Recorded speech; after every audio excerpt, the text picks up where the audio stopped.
The scream tore through Maggie's diner at precisely 0847 hours.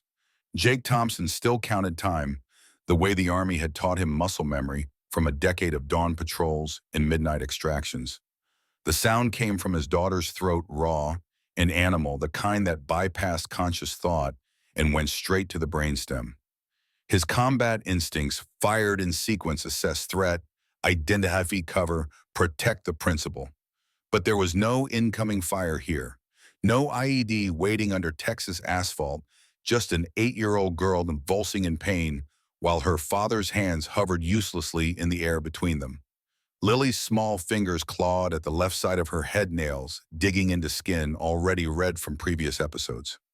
Her face contorted into something ancient and terrible, the kind of suffering that made Jake's chest cavity feel like it was collapsing inward. Tears streamed down her cheeks, catching the morning light filtering through the diner's front windows. She couldn't hear her own crying, hadn't heard anything in 8 years. But Jake heard it for both of them, a sound that followed him into sleep and waited there in the dark. His hands moved without permission, forming the signs for "Baby, I'm here," with the practiced precision of a rifleman assembling his weapon blindfolded. The calluses on his palms, caught against each other, earned from years of gripping motorcycle handlebars and wrenches before that from rifle stocks and rappelling lines.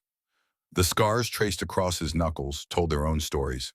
Shrapnel in Kandahar, bar fight in El Paso, the wedding ring he'd thrown into Lady Bird Lake 3 years after Catherine walked out.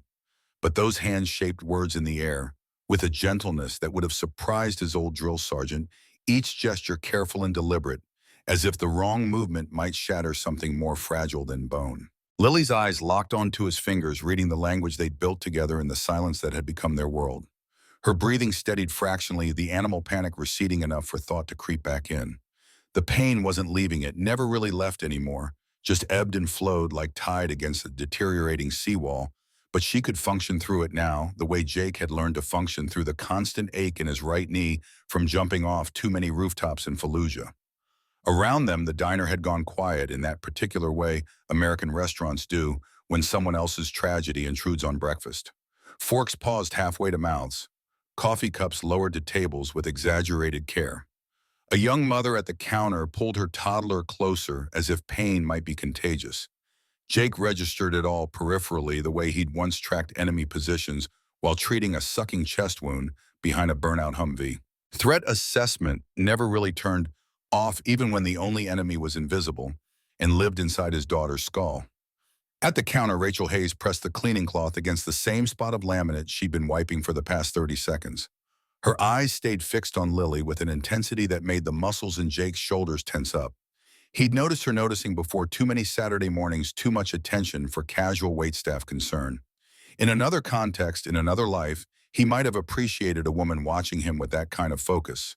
But this wasn't about him, and the way Rachel's gaze tracked Lily's head, tilt the way her lips moved slightly, as if counting or calculating, set off alarm bells that had nothing to do with attraction and everything to do with the predator awareness that had kept him alive through 3 deployments.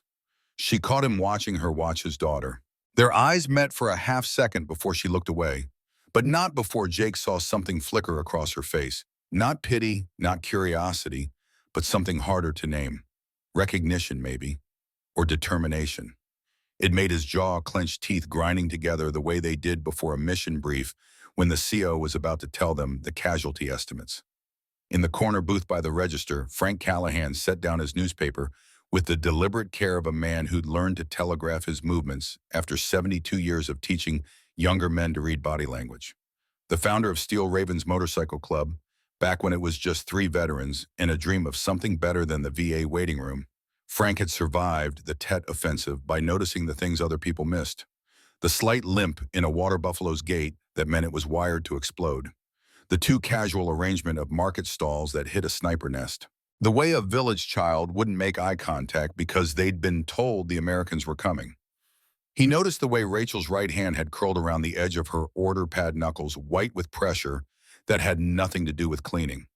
He noticed the small spiral notebook that peeked out from her apron pocket, its edges worn from repeated handling. Most of all, he noticed the angle at which she'd positioned herself relative to Jake's booth, not the efficient path a waitress would take, but the sight line of someone conducting surveillance. Frank had spent 54 years since Vietnam learning to trust his gut when it told him two separate pieces of intelligence were actually part of the same puzzle. The Thompson girl's pain, the waitress's obsessive observation. The way Rachel had started arriving at work 30 minutes early on Saturdays, the only day Jake brought Lily in. These weren't coincidences. Frank had stopped believing in coincidences around the same time he'd stopped believing the Army when they said Agent Orange was perfectly safe. Lily's breathing had steadied into the shallow rhythm that meant the worst had passed. Jake knew the pattern by heart, now the sudden onset like a knife behind the ear, 4 minutes of peak intensity, then the slow recession that left his daughter hollow-eyed and exhausted. He documented every episode in the logbook he kept in his truck, duration, intensity, environmental factors, everything the doctors kept saying they needed to establish a pattern, as if Jake hadn't handed them 47 episodes worth of data that they glanced at and dismissed. Episode 47. The number sat in his chest like a stone. 47 times he'd watched his daughter suffer and couldn't fix it. 47 times the training that made him one of the best combat medics in his battalion meant exactly nothing. He'd kept men alive with sucking chest wounds, and tourniquets made from bootlaces, had performed field surgery with a Leatherman and adrenaline, had talked a 19-year-old through the shock of losing both legs until the medevac arrived. But an 8-year-old girl with ear pain, that was somehow beyond his capabilities. The words from the last specialist echoed in the space between his ribs. "Mr. Thompson, I'm sorry. There's nothing medically wrong we can detect. The pain might be psychosomatic." Jake's hands had curled into fists before he'd remembered there was no one to hit, no enemy to identify and engage. Psychosomatic meant his daughter was making it up.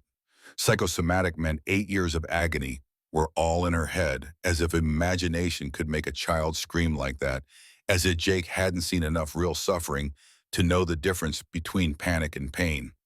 He'd walked out of that office with Lily in his arms and the word defeat trying to take root in his vocabulary. It hadn't stuck. Rangers didn't accept defeat. Rangers adapted and overcame. But adaptation required intelligence, reconnaissance, a target to identify and engage. What did you do when the enemy wore your daughter's face and hid somewhere behind her eyes?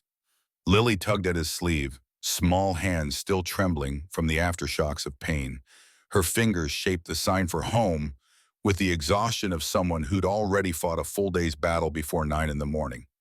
Jake glanced at their plates, pancakes untouched, his coffee growing cold, the Saturday morning breakfast ritual that was supposed to be normal, supposed to be the one thing he could give her that looked like other kids' lives. He signed back, 5 minutes, eat something first.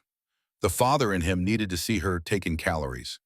The medic in him tracked her pallor and the slight tremor in her hands, and calculated dehydration, elevated cortisol, the physical toll of chronic pain on a developing body. Lily shook her head, signing not hungry with the firmness of someone who'd learned that arguing during the post-episode crash just prolonged the inevitable. She was right. Jake knew she was right. But admitting it felt like surrender, and surrender wasn't in his operational vocabulary. He reached for his wallet, pulling out 2 20s and weighing them in his palm. The bills felt heavier than they should, physical manifestation of the debt that had been mounting since the first specialist appointment 8 years ago. $143,000 spent, $67,000 still owed. The custom bike shop he ran with the Steel Ravens kept them afloat barely, but there was no margin for error. No room for the kind of expenses that came with a chronically ill child in a medical establishment that took your money and delivered nothing but variations on "we don't know." He left the 20s on the table, too much for uneaten pancakes and cold coffee. But Maggie had never once made him feel like charity was being exchanged for silence about the disruptions his daughter's pain caused. Small mercies. Jake had learned to count those the way he once counted ammunition, tracking what resources he had left before he was completely empty. Lily slid out of the booth with the careful movements of someone navigating a body that had just betrayed them again. Jake stood, positioning himself between her and the room full of staring strangers, a human shield out of habit more than necessity. They made it 3 steps toward the door before Frank's voice caught them. The old man had risen from his corner booth, leaning on the cane that supported the left leg the Viet Cong had tried to take in 1968. His face carried the lines of 7 decades lived hard, but his eyes were clear and sharp, the kind that missed nothing and forgot less. His words came out rough, shaped by cigarettes and shotgun range, and the particular gravel that comes from screaming orders over helicopter rotors. Son, you're fighting the wrong battle. Jake stopped. Something in Frank's tone bypassed his defenses, hit the frequency that only other combat veterans could access, the one that said, "This isn't small talk, this is intelligence, pay attention." Frank's gaze shifted to Rachel, who'd frozen at the coffee station with a pot in each hand, caught in the act of watching again. Then back to Jake, and there was something in the old man's expression that looked like recognition, like he'd just identified the missing piece of a tactical puzzle. "There is no battle," Jake heard himself say, and hated how defeated it sounded, how much it betrayed. "Doctor said nothing can be done." Frank's mouth twitched into something that wasn't quite a smile, more like the expression a sniper makes when the target finally moves into position. "Every battle can be one ghost." The use of Jake's road name, the one he'd earned in the club for his ability to move through a room without being noticed, to appear and disappear like smoke, felt deliberate. "Just need the right intel."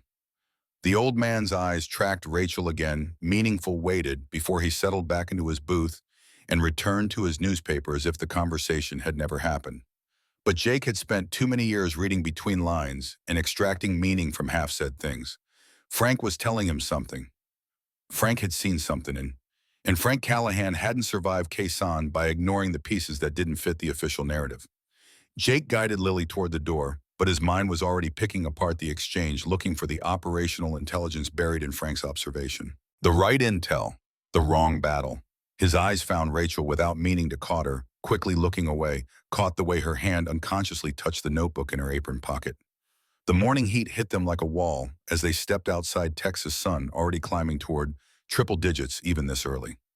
Jake's Harley sat in the handicapped spot. The club had gotten him the placard after the third time Lily collapsed in a parking lot medical necessity, overriding pride.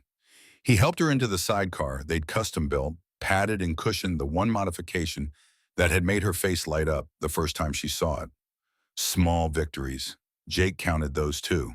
The engine turned over with a roar that Jake felt in his chest, mechanical thunder that drowned out thought. Lily's hands gripped the sides of the car, and for a moment, just a moment, the pain lines around her eyes smoothed out. She loved the bike, loved the wind and the movement, in the way the world blurred past. She couldn't hear the engine, but she could feel its vibrations traveling through metal and leather and bone, a different kind of language. Jake pulled out of the parking lot, but his rearview mirror car caught Rachel standing in the diner window, watching them leave with that same intense focus that had set off his alarms. Behind her, barely visible in the reflection, Frank raised his coffee cup in something that might have been a salute or might have been a signal. The right intel, the wrong battle. Jake tightened his grip on the handlebars and pointed the bike toward home, toward another day of managing pain and documenting episodes and counting resources he didn't have. But something Frank said kept circling in his head, refusing to be dismissed. The old man had looked at Rachel like she was the answer to a question Jake hadn't known he was asking. And Jake had learned in 22 months of combat across 3 deployments that Frank Callahan was usually right. The clubhouse sat on 5 acres of scrubland on the eastern edge of Austin, far enough from downtown that the city left them alone, close enough that they could reach it in 15 minutes when a brother needed backup. The main building had started life as a warehouse before the Steel Ravens bought it in 20, back when the club was just an idea and a hope that veterans could build something that didn't involve the VA or the government or anyone who wanted to turn their trauma into paperwork. Jake's private office occupied the back corner, windowless and quiet, the way he needed spaces to be, when the hypervigilance got too loud. The walls held the accumulated debris of leadership permits for the bike shop, insurance documents, rosters, with 43 names and phone numbers, the organizational chart that kept Steel Ravens legitimate in the eyes of the law and profitable in the eyes of the IRS. On his desk, next to the laptop that tracked their finances, sat the logbook. It was a simple thing, military-issue notebook with a green cover, the kind quartermasters handed out by the thousands for supply, tracking, and radio logs. Jake had gone through 4 of them over the years, each one filled with neat columns and careful documentation. The current volume started on page 1 with episode 1, January 12, 2017, and ran through 47 entries of increasing desperation disguised as clinical observation. He flipped it open to the last entry dated this morning before they'd left for breakfast. The column headers read like a medical chart: date, time, duration, intensity 110. Location of pain, associated symptoms, environmental factors, interventions, notes. 47 rows of data that added up to exactly nothing useful, at least according to the 23 specialists who'd reviewed it and found no pattern, no trigger, no explanation that fit their models of how ear pain was supposed to work. Jake had been a combat medic before he'd gone. Ranger spent 18 months patching bodies back together under fire before they'd tapped him for special operations. He knew how to read medical data. He knew that patterns meant something, that the body didn't randomly generate agony without cause. But knowing didn't translate to fixing, and every specialist appointment ended the same way. Sympathetic expressions tests that came back normal, bills that came back astronomical, and the slow understanding that they were giving up without saying the words. The last doctor, Dr. Weinstein at Austin Children's Hospital, recommended by 3 other specialists, $200 just for the consultation, had looked at Jake with the particular brand of pity reserved for parents of difficult cases and delivered the verdict: "Mr. Thompson, I've reviewed all the previous examinations, the MRIs, the CT scans, the genetic testing, the cochlear implant evaluation. There is no physical pathology we can identify. The hearing loss is real, profound bilateral sensorineural deafness with unknown etiology. But the pain," he'd pause there, choosing words carefully the way people do when they're about to suggest something offensive. "The pain episodes don't correlate with any structural abnormality. It's possible we're looking at a psychogenic component." Jake had felt his hands curl into fists on his thighs, nails digging into palms until the pressure created its own kind of clarity. Psychogenic, psychosomatic. Different words for the same accusation. Your daughter is making this up. Your daughter's pain isn't real. Your daughter needs a psychiatrist, not an ENT. He'd kept his voice level, Ranger steady, the tone that had talked down hostile village elders and diffused checkpoint confrontations. "My daughter is 8 years old. I've watched her collapse from pain. I've seen her claw at her own head until she draws blood.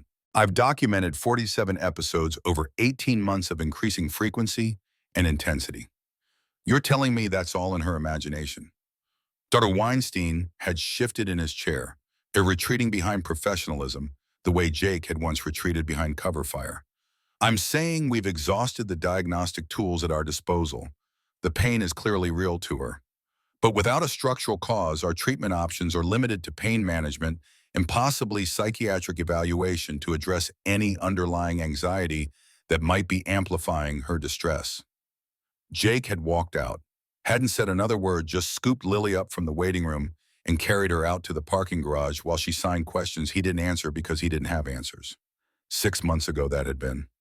6 months since the last time he'd let a medical professional anywhere near his daughter. 6 months of managing it themselves, over-the-counter, pain medication that barely touched the episodes, heating pads, distraction techniques, the hollow comfort that at least they weren't spending money to be told they were wasting everyone's time. $143,000 spent.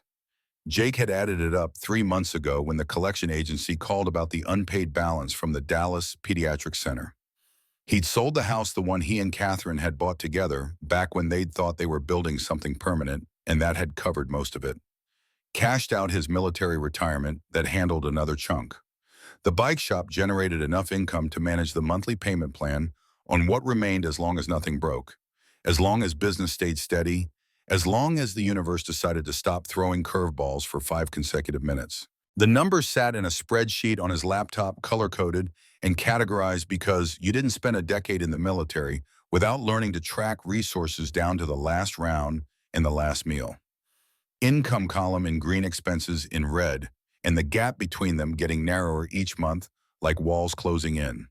Lily's medical debt occupied its own tab, $67,000 of outstanding balance spread across 11 different providers. The minimum monthly payment was $850. The bike shop cleared $3,000 profit on a good month, less on a bad one. Rent, utilities, food. Lily's school expenses, the mandatory insurance that covered nothing useful, it added up to survival with no margin for error. Jake had done the math. At current rates, he'd have the medical debt paid off in 6 years. Lily would be 14. a teenager, having lived half her life in pain and silence because her father couldn't fix her and couldn't afford anyone else who would even try. His right hand reached for the desk drawer without conscious thought, muscle memory from 6 months of ritual. The bottle inside was prescription ibuprofen, his own medication from the knee injury, but that's not what he was reaching for. Behind it, hidden under insurance paperwork and tax documents, sat a small amber bottle with his name on it and a date from 3 weeks ago. Jake hadn't told anyone. Hadn't told Rocco, his VP and best friend, since they'd met in a Baghdad aid station. Hadn't told Frank, who'd been like a father since Jake's actual father had drunk himself to death 5 years back. Certainly hadn't told Lily, who was still a child, despite everything life had forced her to learn too early. The diagnosis sat in his chest like a stone stage, 2 pancreatic cancer detected during a routine physical that hadn't been routine at all. Just Jake finally admitting that the abdominal pain and unexplained weight loss weren't going away on their own. 18 months, the oncologist had said, maybe less, maybe a bit more, depending on how the chemo went. Treatment was an option. Always would be modern medicine's eternal optimism in the face of statistics that said otherwise. But treatment meant time in hospitals, meant Lily seeing him weak and sick, meant spending the last year or 2 of his life fighting a battle he'd probably lose anyway, instead of spending it with his daughter. Jake had taken the chemo pills, filled the prescription, brought them home, read the side effects list that looked like a war crimes tribunal. Then he'd hidden the bottle in his desk and tried to pretend the decision wasn't already made. 18 months. Time enough to get Lily to 10 years old almost. Time enough to establish guardianship with Rocco and his wife, get the paperwork filed, make sure his daughter had a home when he was gone. Time enough maybe to find someone who could do what he couldn't figure out, why a little girl had spent 8 years in agony and whether anything could be done about it. The knock on his office door snapped him back to the present, hand jerking away from the drawer like he'd been caught stealing. Rocco didn't wait for permission, never did, just pushed through with the casual authority of someone who'd earned the right to ignore boundaries. Marcus Rocco Delgado had the kind of face that made civilians nervous. Shaved head, 3-day stubble tattoos, visible on every inch of skin, not covered by his leather vest. Former Marine Force recon, the kind of special operations that made Rangers look tame. They'd met in a Baghdad aid station where Jake was treating a shrapnel wound and Rocco was bleeding all over everything while cracking jokes about the insurgent who'd gotten a lucky shot. 8 years of friendship since then, built on the kind of trust that only forms when you've seen each other at absolute worst and stuck around anyway. Rocco dropped into the chair across from Jake's desk with the boneless collapse of someone who'd been on his feet since dawn. His eyes tracked to the logbook, to the spreadsheet still open on Jake's laptop, to the barely visible tension in Jake's shoulders. Reading a situation was part of the skill set, knowing when your brother was holding together by threads alone. How bad was it? Rocco's voice carried the rough edges of someone who'd spent too many years breathing dust and gun smoke. 4 minutes, 12 seconds. Scale 7, maybe 8. Jake heard his own voice slip into mission report cadence, clinical and distant, the only way he knew how to talk about watching his daughter suffer. Subsided normally. She's home with Diane now, sleeping it off. Diane Martinez, married to their treasurer, Tank had become Lily's unofficial aunt over the years. She was good with kids, patient and warm, in the way Jake couldn't always manage when the frustration got too heavy. Having her around meant Lily had female presence in her life, something Jake couldn't provide, and Catherine had stopped trying to deliver 3 years ago when she'd packed her bags and moved to Oregon because watching their daughter suffer was too hard, too much, too constant. Rocco studied him with the kind of attention that missed nothing. Saw you talking to Frank at Maggie's. Looked intense. Jake's jaw tightened, involuntarily muscle memory of tension. He said, I'm fighting the wrong battle. Is he wrong? Rocco leaned back, fingers drumming on the chair arm, in the pattern that meant he was thinking, calculating. You've spent 8 years in a small fortune fighting doctors. Maybe the enemy's somewhere else. There is no enemy. Jake's hands spread flat on the desk, pressing down like he could physically anchor himself against the frustration rising in his chest. There's just my daughter in pain, and no one who can tell me why. Not no one. Rocco's eyes tracked to something over Jake's shoulder, And when Jake turned, he saw Frank standing in the doorway, leaning on his cane with that same expression from the diner, the one that said he knew something, had seen something, was about to change the tactical situation. The old man stepped into the office, movements careful but steady, the kind of deliberate motion that comes from navigating a body that had taken damage and rebuilt itself into something functional, if not whole. In his free hand, he held a paper napkin folded carefully, the kind of object that shouldn't carry weight, but somehow did. Frank set it on Jake's desk with the same gravity he had once used to brief pre-mission intelligence. Found this at the diner. Fell out of the waitress's apron when she was cleaning up after you left. Jake stared at the napkin like it might explode. Boom. Rocco leaned forward, curiosity overriding caution. Frank just waited patient as stone, letting them come to their own conclusions. The napkin unfolded under Jake's fingers to reveal handwriting, neat, precise, the kind of penmanship that suggested medical training, or at least the discipline of someone used to documentation. Numbers filled one side, dates, durations, angles. The header read LT observations, and below that a series of entries that made Jake's breath catch somewhere between his ribs and his throat. Episode 12, 37 degree and left tilt, 347, duration, intensity high, based on facial expression and grip strength, pattern consistent with previous observations. Episode 13, 36 degree and left tilt, 402, duration, highest intensity yet observed. Note angle variation may indicate progressive worsening of underlying condition. Episode 14, 37 degrees left tilt, 412, duration. Jake's hands were shaking. He couldn't remember the last time his hands had shaken, probably Baghdad, when the building came down and he'd spent 4 hours digging through rubble for his squad leader's body. But they were shaking now because someone had been watching his daughter. Someone had been documenting Lily's pain with the clinical precision of a trained observer. Someone had noticed something that mattered enough to track it over months. His voice came out rougher than intended, shaped by something that might have been hope or might have been rage, hard to tell the difference anymore. The waitress, Frank nodded, settling into the third chair, with the slow care of a man who'd learned to treat his body like equipment that needed maintenance.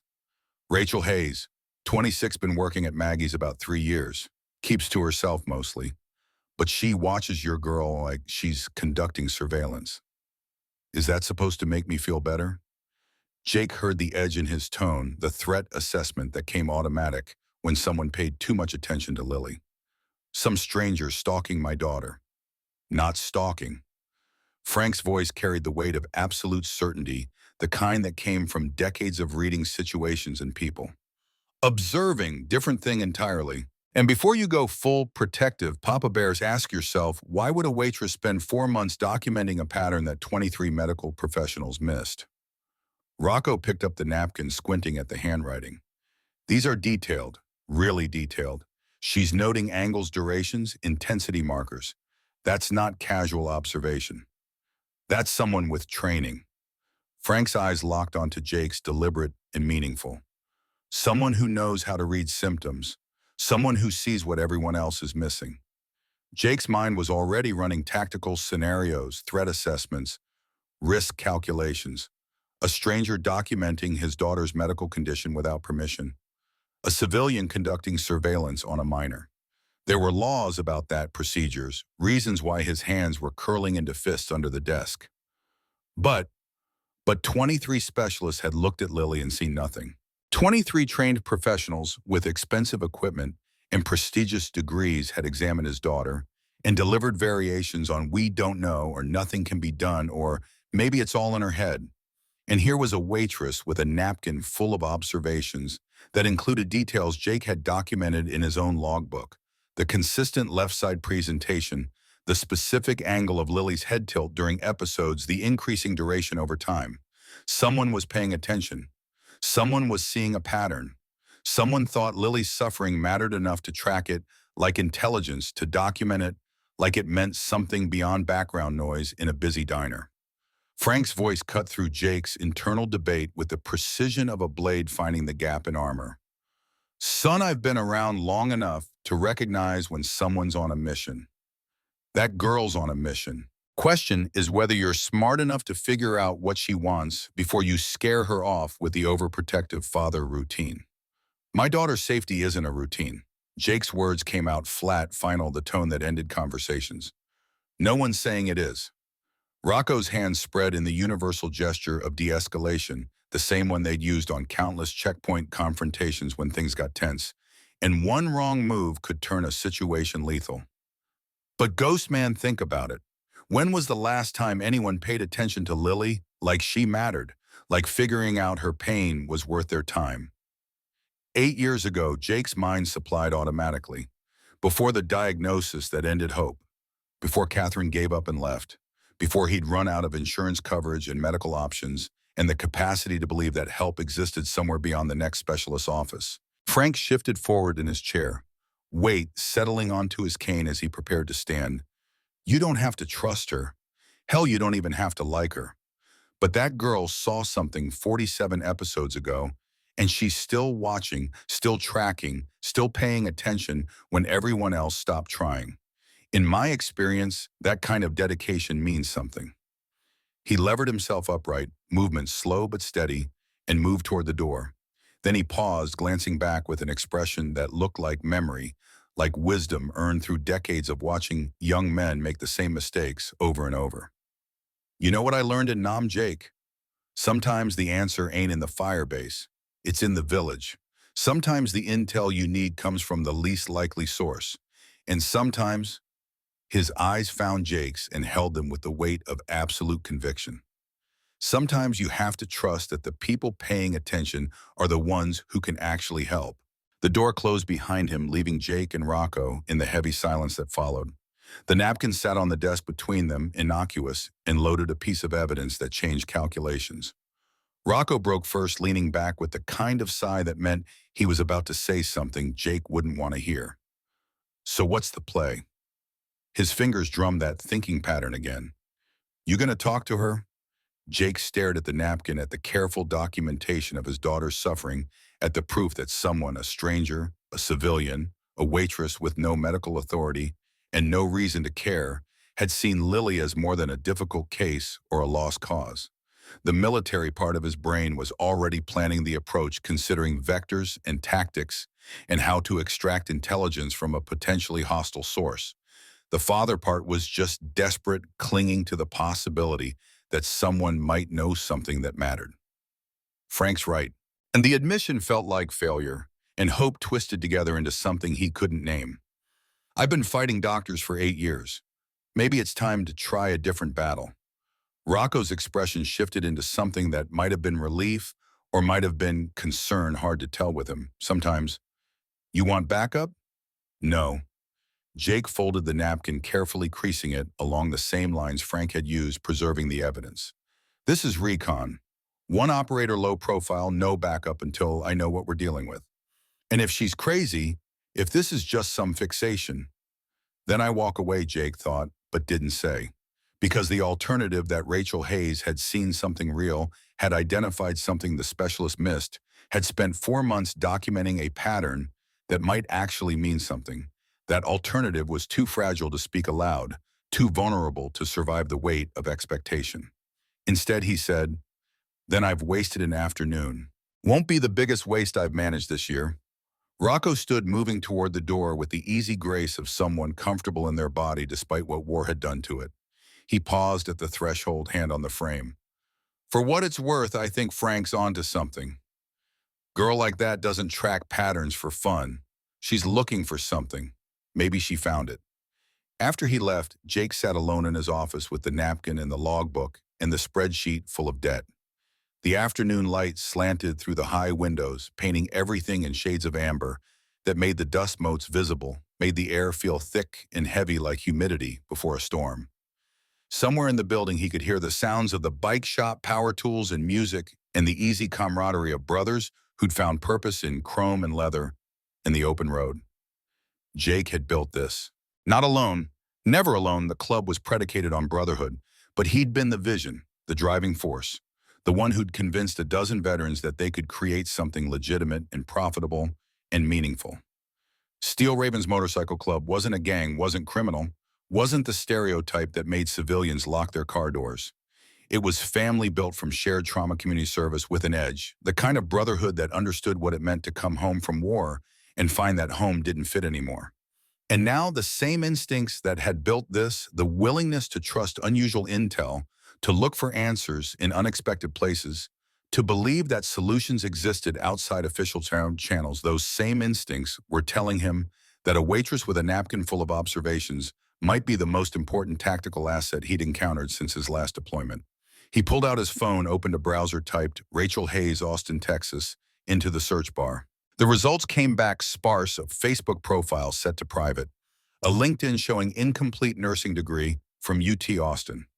Nothing criminal, nothing concerning, just the digital footprint of someone who'd existed quietly without making waves. The nursing degree caught his attention, explained the clinical precision of her observations, suggested training that hadn't converted to credentials but might have left useful skills behind. The student debt would be significant. Nursing programs weren't cheap, and dropping out meant carrying the financial burden without the income to offset it. Jake knew that math intimately, had watched it play out in his own finances when medical bills mounted and resources evaporated. Something had stopped Rachel from finishing her degree. Something had diverted her from medical career to waitressing at a diner. People didn't make that kind of choice without a reason. He needed to know the reason. Needed to understand what motivated someone to document a stranger's child with clinical precision over 4 months of Saturday mornings. Needed to assess whether Rachel Hayes was an asset or a threat, whether her observations meant something or nothing, whether trusting a civilian with his daughter's well-being was tactical genius or desperation masquerading as strategy. The logbook sat open to episode 47. Jake's handwriting filled the columns with the same information Rachel had tracked: left side pain, approximately 37-degree head tilt, 4 minutes and 12 seconds duration, high intensity, based on Lily's physical response and recovery time. 2 different observers, 2 sets of documentation arriving at identical conclusions. In military intelligence, when 2 independent sources confirmed the same data, it moved from possible to probable, from speculation to something you could build operational plans around. Confirmation mattered. Redundancy mattered. The ability to cross-reference and verify mattered more than credentials or authority. Rachel Hayes had confirmed his observations. She'd seen what he'd seen. And apparently she'd seen something more, something worth tracking over months, something that made her believe the pattern mattered. Jake closed the logbook, powered down his laptop, stood with the kind of deliberate motion that came from making a decision he wasn't entirely comfortable with, but couldn't avoid. The afternoon had eroded into early evening while he'd sat here weighing options and calculating risks. Lily would be awake by now, probably helping Diane with dinner, probably wondering why Daddy hadn't come home yet. He needed to see his daughter, needed to look at her and remember what was at stake, why every decision mattered, why the desperation clawing at his chest wasn't weakness, but the appropriate emotional response to watching your child suffer without being able to fix it. Tomorrow he'd find Rachel Hayes. Tomorrow he'd get answers. Tonight he'd be a father present and focused, giving Lily the one thing he could actually provide: his attention, his presence, the knowledge that she wasn't alone, even in the silence that had become her world. The Steel Ravens clubhouse emptied slowly as evening approached, brothers heading home to families or out to wherever Saturday night took them. Jake locked his office, checked the shop floor to make sure everything was secured, nodded to Tank, who was working late on a custom chopper build. The familiar rituals of closing down, checking in, maintaining the structure that kept their small world functioning. His Harley started with the rumble that never got old, mechanical thunder that served as both transportation and therapy. The ride to Rocco's place took 15 minutes through Austin traffic that was starting to build towards Saturday night chaos. He knew the route by muscle memory, could probably navigate it with eyes closed after 3 years of bringing Lily here whenever he needed backup. Rocco and his wife Maria lived in a modest ranch house on the south side, 3 bedrooms, and a yard big enough for the dog they kept talking about adopting. Maria answered the door with flour on her hands and the kind of smile that made Jake remember what family was supposed to feel like before everything fell apart. Lily was in the kitchen, sitting at the counter with a coloring book spread in front of her tongue between her teeth in concentration. She looked up when Jake entered, and the way her face transformed from focused to delighted pain lines smoothing out in genuine happiness that look sustained him through days that felt like they had no bottom. She signed, "Daddy, you're home, home." Not his home, not anymore, but wherever Lily was, had become home by default. Jake signed back, "Miss me," and got a vigorous nod that made her ponytail bounce. Maria wiped her hands on a towel, moving to the stove where something smelled like garlic and tomatoes and comfort. She helped make dinner. Well, she colored while I made dinner, but same thing. Lily held up her coloring book, showing off a picture of a motorcycle that she'd filled in with shades of blue and purple that motorcycles definitely didn't come in. But the attention to detail was there, the wheels perfectly round, the handlebars, symmetrical, the attempt at shading that suggested artistic inclination waiting to be developed. In another life, in another world, Jake would have been planning art classes and museums and all the things parents did when their children showed talent. In this life, he was grateful she could sit upright and hold a crayon without the pain overwhelming her completely. He signed, "That's beautiful, baby. Is that my bike?" She nodded, then signed back with the seriousness of someone delivering important information. "Blue is your favorite color. Purple is mine. So it's both of us." Jake felt something crack in his chest, the kind of hairline fracture that accumulated over time until the whole structure threatened collapse. Both of us. Everything came back to that, the two of them against the world, father and daughter, building a life out of the wreckage of everything that should have been and wasn't. He pulled up a stool next to her, watching as she selected a yellow crayon and began working on what might have been exhaust pipes or might have been abstract interpretation. The kitchen sounds surrounded them, Maria at the stove, Rocco coming in from the garage, the dog that wasn't yet adopted barking somewhere down the street. Normal sounds, family sounds, the kind of ambient noise that most people took for granted, but Lily would never hear. Would never hear. The thought had calcified into fact over 8 years, accepted truth that shaped every decision and expectation. But now, with Rachel Hayes' observations folded in his pocket and Frank's words echoing in his head, Jake found himself wondering, what if? What if 23 specialists had missed something? What if a waitress with incomplete medical training had seen the detail that mattered? What if the pattern, Lily's body kept demonstrating that consistent left side pain, that specific head angle, that increasing intensity meant something beyond cause unknown, prognosis unchangeable? What if there was still a battle to fight? Lily tugged at his sleeve, pulling him back to the present. She signed, "Are you okay, Daddy?" The question hit harder than it should, landed in the space where Jake kept all the things he couldn't say to an 8-year-old.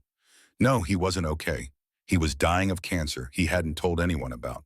His daughter lived in pain and silence because he couldn't fix her.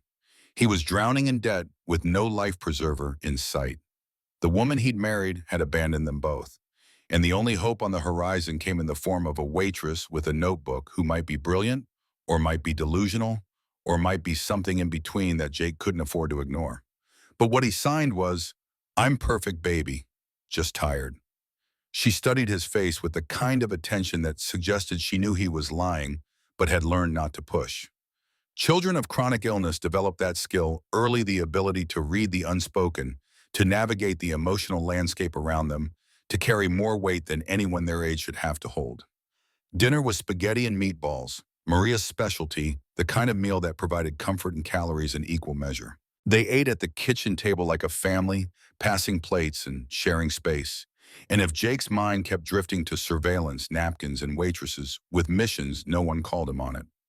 Rocco knew when to give him space. Maria had learned the same, and Lily was just happy to have her father present, even if present was somewhat conditional. After dinner, after the dishes were cleared and Lily had been settled on the couch with her coloring book, Rocco pulled Jake aside with the casual authority of someone who'd earned the right to demand honesty. "So you're going to tell me what's eating you, or are we going to pretend I can't read you like a manual?" Jake's jaw worked, teeth grinding the way they did when the truth felt too heavy to voice. "Found something, maybe nothing, don't know yet." The waitress. "Yeah." Rocco leaned against the kitchen counter, arms crossed, the posture of someone prepared to wait as long as necessary for the full story. And Frank was right. She's been watching Lily, documenting episodes, tracking patterns. Jake pulled the napkin from his pocket, handed it over, watched Rocco's expression shift from curious to focused as he read. "This is detailed." Rocco's fingers traced the handwriting like it might reveal secrets through touch. Medical detailed. Where'd she get the training? Incomplete nursing degree. UT Austin. Jake had memorized the LinkedIn profile, stored the information in the mental filing system that never really shut off. Dropped out for reasons unknown. Been waitressing since. So either she's crazy obsessive or she saw something everyone else missed. Jake finished the thought, the conclusion he'd been circling since Frank dropped the napkin on his desk. Question is which? Rocco handed back the napkin with the careful precision of someone handling evidence. Only one way to find out. I know. You scared? The question came out gentle, the kind of directness only earned through years of brotherhood and shared trauma. Jake considered lying, considered the automatic. Rangers don't get scared response that had been drilled into him through selection and training and deployment. But this was Rocco, and Rocco had earned honesty even when it hurt, terrified. What if she knows something? What if she doesn't? What if I get Lily's hopes up and it's nothing? What if it's something and I can't afford whatever solution exists? That's a lot of what ifs for one conversation that hasn't happened yet. Yeah, well, Jake's hands spread in the universal gesture of, I know, but can't help it. Comes with the territory. Rocco was quiet for a moment, the kind of silence that meant he was choosing words carefully. You remember Baghdad, when we got pinned down in that market and you said the only way out was through different situation? Same principle. You're scared because there's risk. Risk of hope, risk of disappointment, risk that whatever answers exist might be worse than the questions. But Ghost Man, Rocco's hand landed on Jake's shoulder grip, firm and grounding. You're already pinned down, already taking fire. The only way out is through. The words settled into Jake's chest, truth that didn't make things easier but made them clearer. He was pinned down, had been for 8 years. And staying in position meant watching Lily suffer while time and resources ran out and cancer ate him from the inside. Motion was risk, but stasis was death, slow and inevitable. Through the kitchen doorway, he could see Lily on the couch coloring with the focused intensity of someone trying to make something beautiful out of limited materials. Her tongue was between her teeth again, the way it always was when she concentrated, and the evening light caught her profile in a way that made Jake's chest ache with the kind of love that was indistinguishable from terror. She was 8 years old. She'd lived her entire conscious life in pain and silence. She deserved better than a father too scared to take risks, too paralyzed by potential failure to try the unconventional approaches. She deserved someone who'd fight every battle, trust every asset, chase every lead, no matter how unlikely. She deserved her father at his best, not his most frightened. Jake pulled out his phone, opened the browser again, found Maggie's Diner listed under American restaurants, with a phone number and hours. They opened at 6 a.m. tomorrow. Sunday morning early service, the kind of shift that drew the post-church crowd and the hungover college kids and the regulars who made weekend breakfast into ritual. Rachel Hayes would be there. The napkin evidence suggested she worked Saturdays and Sunday would follow the same pattern if she was on the regular weekend rotation. Jake could show up early, catch her before the rush, have the conversation that might mean everything or nothing. The only way out is through. He looked at Rocco. Tomorrow morning, 6 a.m., I'm going to talk to her. You want backup? No, just... Jake searched for the right words, the ones that captured what he needed without making him sound weaker than he already felt. Just watch Lily for me. If this goes wrong, if I'm reading this wrong, I need to know she's safe. Always. Rocco's response came immediate, absolute, the kind of oath that needed no elaboration. She's family. We protect family. Family. The word carried weight beyond DNA, and legal documents encompassed the brotherhood they'd built from shared trauma and mutual understanding. Steel Ravens wasn't just a motorcycle club. It was the family Jake had chosen when his blood family had failed him, the support structure that made survival possible when everything else fell apart. Whatever happened tomorrow, whether Rachel Hayes turned out to be savior or dead end, Jake knew he wasn't fighting alone. The knowledge didn't make the fear easier, but it made it manageable, survivable, something he could carry into the next battle.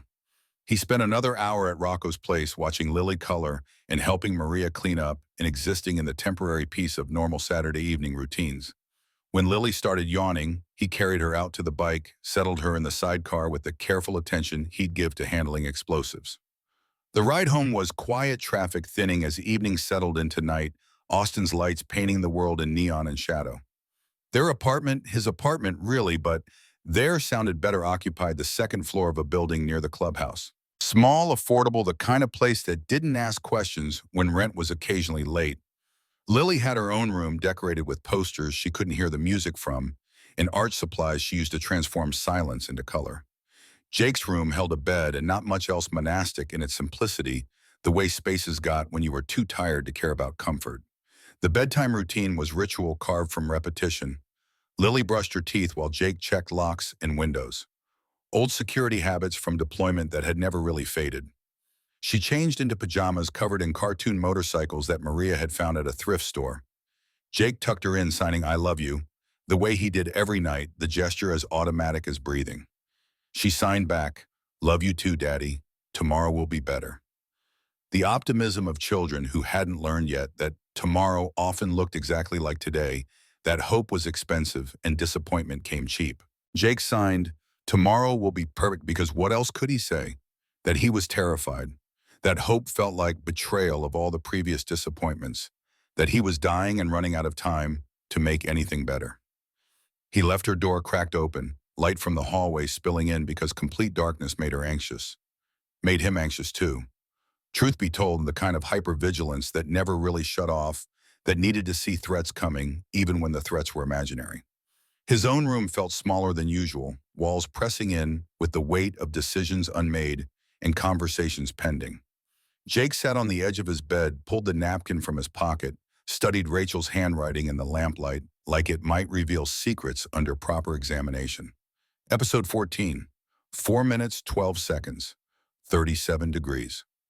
Left side, always left side, consistent presentation that should have meant something to someone with proper training and diagnostic tools. Tomorrow morning, he'd find out if it meant anything at all. Tomorrow morning, he'd meet Rachel Hayes and ask the questions that might change everything, or might confirm that hope was just another word for prolonging denial. The only way out is through. Jake folded the napkin, placed it on his nightstand next to the logbook and the bottle of chemo pills he kept meaning to take. 3 objects that defined his current existence: documentation of his daughter's suffering, evidence of someone who might have answers, and medication for a death sentence he hadn't accepted yet. He lay back, stared at the ceiling, and tried not to think about what came next. But his mind had other ideas, running tactical scenarios and worst-case planning and all the ways tomorrow could go wrong. Eventually, somewhere between midnight and dawn, exhaustion won over anxiety, and Jake slipped into something that might have been sleep or might have been just the absence of conscious thought. When his alarm went off at 05:30, he was already awake, had been for an hour lying in the dark and counting the ways this conversation could end badly. But the only way out was through and through, started now. Dawn came to Austin the way it always did in late summer, slow and heavy heat, already gathering in the pavement before the sun cleared the horizon. Jake's Harley rumbled into Maggie's parking lot at 05:57 hours, 3 minutes ahead of schedule, because rangers showed up early or didn't show up at all. The diner's neon sign buzzed in the pre-dawn gray, casting pink shadows across empty booths visible through the front windows. Rachel's beat-up Honda Civic sat in the staff section, Texas heat having long ago faded the paint from blue to something closer to primer. Jake registered the detail automatically. Vehicle maintenance neglected, suggested financial strain, supported the incomplete degree in student debt hypothesis. Intelligence gathering never stopped, and even when the target was a waitress who might hold answers he desperately needed. He killed the engine, sat in the resulting silence, and tried to remember the last time his hands had felt this unsteady. Kandahar, maybe the night before his first solo medevac under fire. Or the delivery room when Lily was born, not breathing those 30 seconds before her first cry, when the entire universe held its breath. Fear came in different flavors, but the physical symptoms stayed consistent. Elevated heart rate, shallow breathing, the copper taste of adrenaline in the back of his throat. The diner door opened before he reached it. Rachel stood in the frame coffee pot in one hand, the other twisted in her apron, the way people did when nervous energy needed somewhere to go. She'd been watching for him, Jake realized. Had seen his bike pull in, recognized it, understood that this wasn't a casual breakfast run. Her voice came out steadier than her hand suggested. "Mr. Thompson, you're early." Not a question, not surprise, just acknowledgement of fact, the kind of observation that confirmed she'd been expecting this conversation eventually. Jake moved past her into the empty diner, letting the air conditioning wash over him like a tactical advantage-controlled environment. No civilians, nowhere for either of them to hide behind social niceties. "We need to talk." His words landed flat, Ranger direct, stripped of anything that might soften the demand. "About my daughter, about why you've been watching her." Rachel's fingers tightened on the coffee pot knuckles, going white against the glass. For a moment, Jake thought she might deny. It might retreat behind customer service training and plausible deniability. Then her shoulders dropped fractionally, some internal decision made, and she gestured toward the corner booth, the one where he and Lily always sat, where Rachel had conducted 4 months of surveillance while pretending to wipe tables.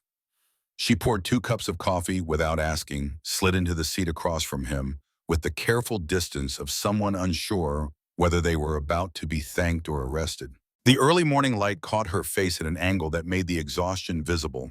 Dark circles, worry lines, the physical toll of carrying something heavy for too long. "I wasn't stalking her." Rachel's hands wrapped around her coffee cup like it might provide structural support. "I know how it looks, but I swear I wasn't." "Show me." Jake cut through the justification with the precision of someone who'd interrogated enough subjects to know that explanations came later, evidence came first. "Show me what you've been tracking."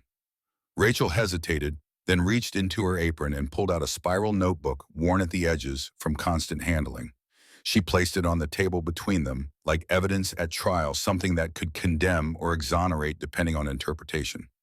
The pages fell open to reveal columns of data, dates, times observations, sketches of head angles, and pain responses.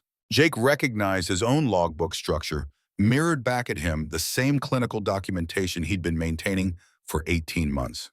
But Rachel's notes went further, included details he hadn't thought to track: environmental factors, what Lily had been eating, barometric pressure readings, the specific angle of sunlight through the windows. Context he'd dismissed as irrelevant data point as she'd preserved on the theory that everything might matter when you didn't know what mattered yet. 4 months. Rachel's voice carried the weight of confession, of secrets finally spoken aloud. "I noticed the first episode in March. The way she tilted her head, always the same angle, always the left side. It reminded me of..." She stopped, swallowed hard, started again. "My little brother, he had something similar. Different cause, but the presentation was close enough that I couldn't stop noticing." While Jake's interrogation instincts activated, extracting key intelligence from emotional noise. "Your brother. Danny, 8 years old when it happened. I was 16. Rachel's hands trembled slightly, coffee rippling in the cup. "Ear pain, chronic, unexplained. My parents thought he was exaggerating. Doctors said it was recurrent infection through antibiotics at it.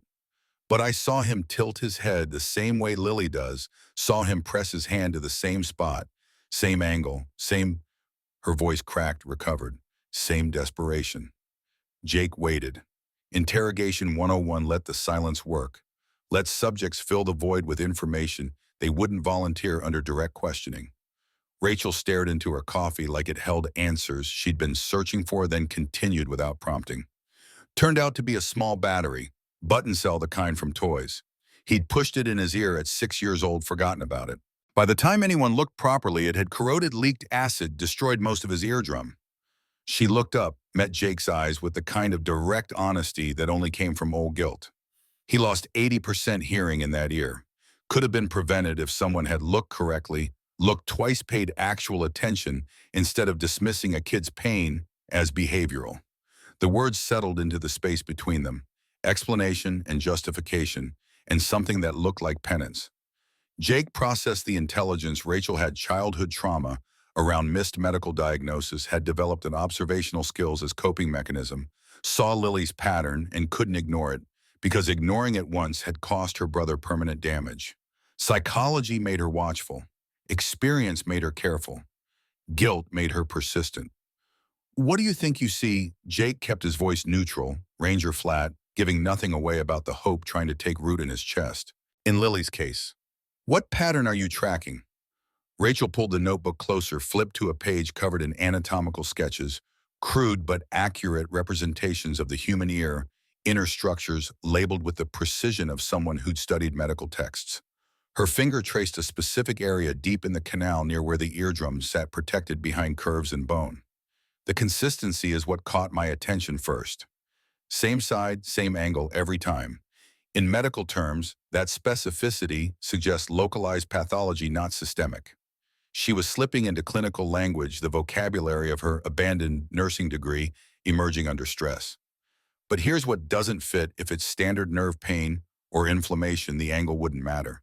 Pain would be consistent regardless of head position. Jake leaned forward despite himself, combat medic training engaging with the technical discussion. So what makes angle-dependent pain mechanical obstruction? Rachel's finger tapped the sketch emphatically. Something physically blocking the canal, creating pressure that varies based on head position.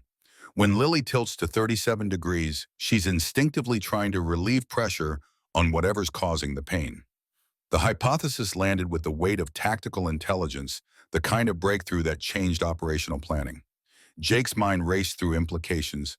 If mechanical obstruction, then not sensory neural damage, then potentially treatable, then 8 years of specialists wrong, then he forced himself to slow down and assess critically. 23 doctors examined her ear canal.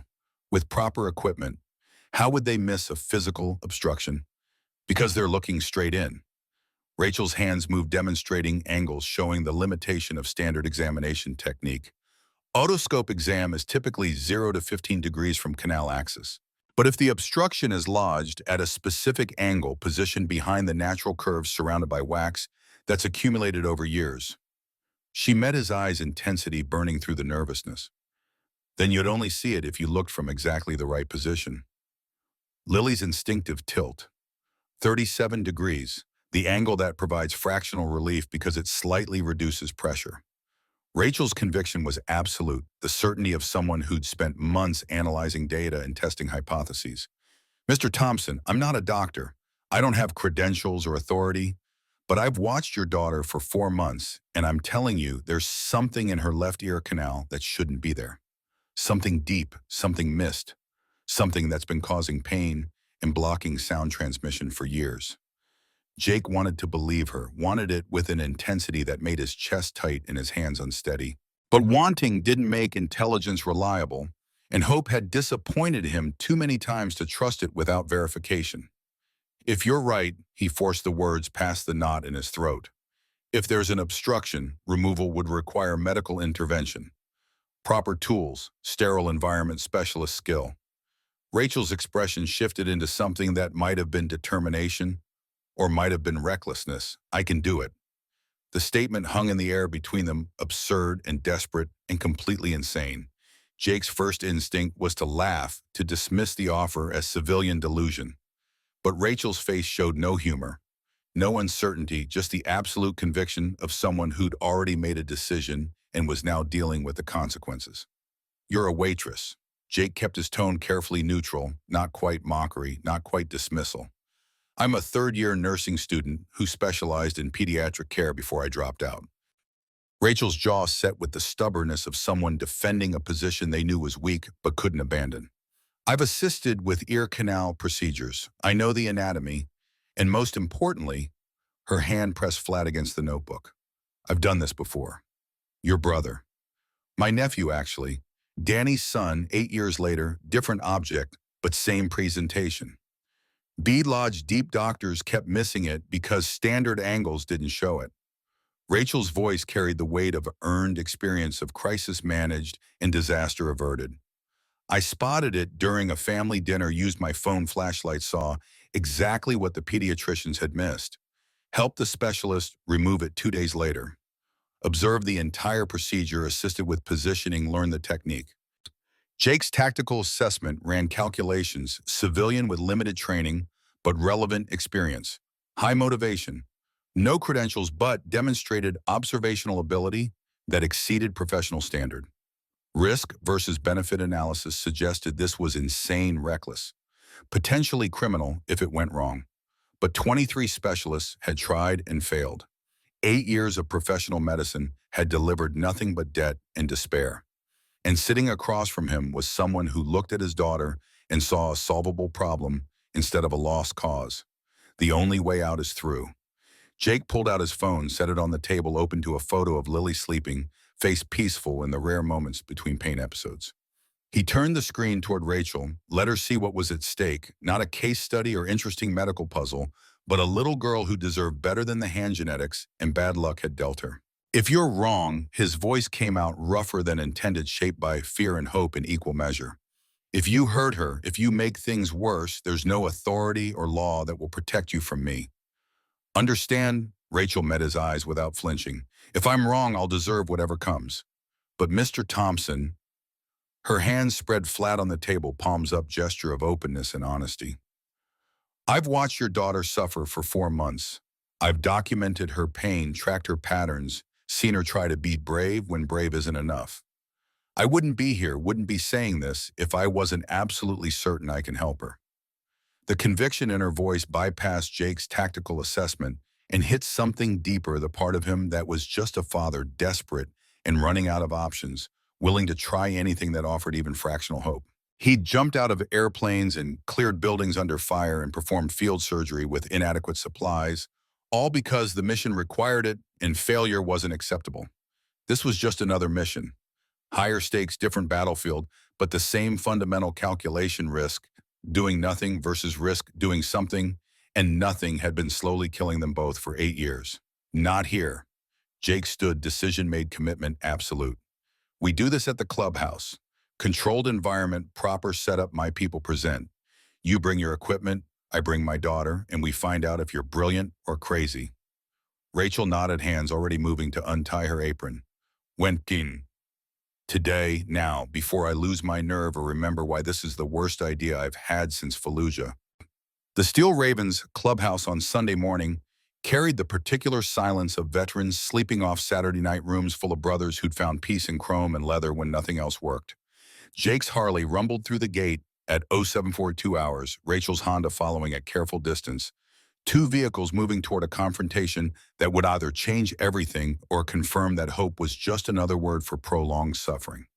Rocco met them at the main entrance, already awake, despite the early hour, coffee in hand, an expression carefully neutral, as he assessed the civilian woman following his president.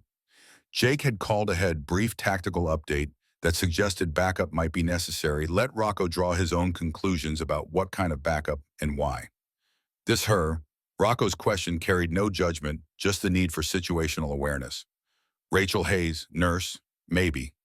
Jake gestured between them, minimal introduction, because time felt suddenly short and words felt increasingly inadequate.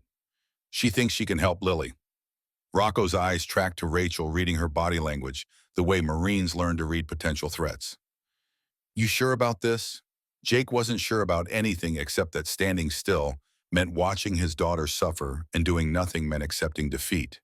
But what he said was, Frank thought she was worth listening to. That's enough for now. The old man materialized from the clubhouse interior with the silent appearance that had given him his Vietnam nickname Ghost, before Jake inherited the title, before a generation passed and the mantle shifted to younger shoulders. Frank's cane tapped against concrete as he approached, studying Rachel with the intensity of someone conducting battlefield assessment. You're the waitress. Not a question, just confirmation of intelligence already gathered. Rachel straightened under the scrutiny. Yes, sir. Don't sir me. I work for a living. Frank's mouth twitched into something that might have been approval. You think you can fix Jake's girl? I think there's something in her ear that shouldn't be there. I think I can remove it. Rachel's voice stayed steady despite 3 veterans staring at her like she was unexploded ordnance. I can't guarantee it will restore her hearing, but I can guarantee that leaving it in place means continued pain. Frank studied her for another long moment, then nodded once decisively. Good enough. Let's not keep the child waiting. The medical room occupied the back corner of the clubhouse, converted storage space that had become improvised aid station for brothers who couldn't afford proper emergency rooms or didn't trust civilian hospitals.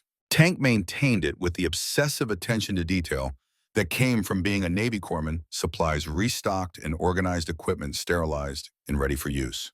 He was already there when they arrived, having received whatever abbreviated communication Rocco had transmitted. 6'4" of tattooed muscle and medical training Tank commanded respect through presence alone, the kind of intimidating that made civilians nervous and brothers grateful. His eyes assessed Rachel with professional interest, rather than suspicion, cataloging her confidence level and equipment preparedness.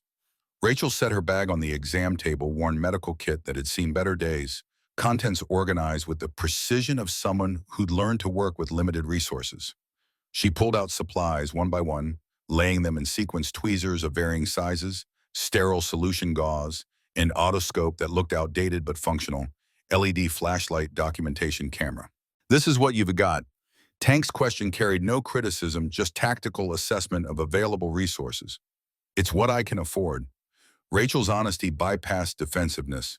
"But it's clean, it's functional, and I know how to use it."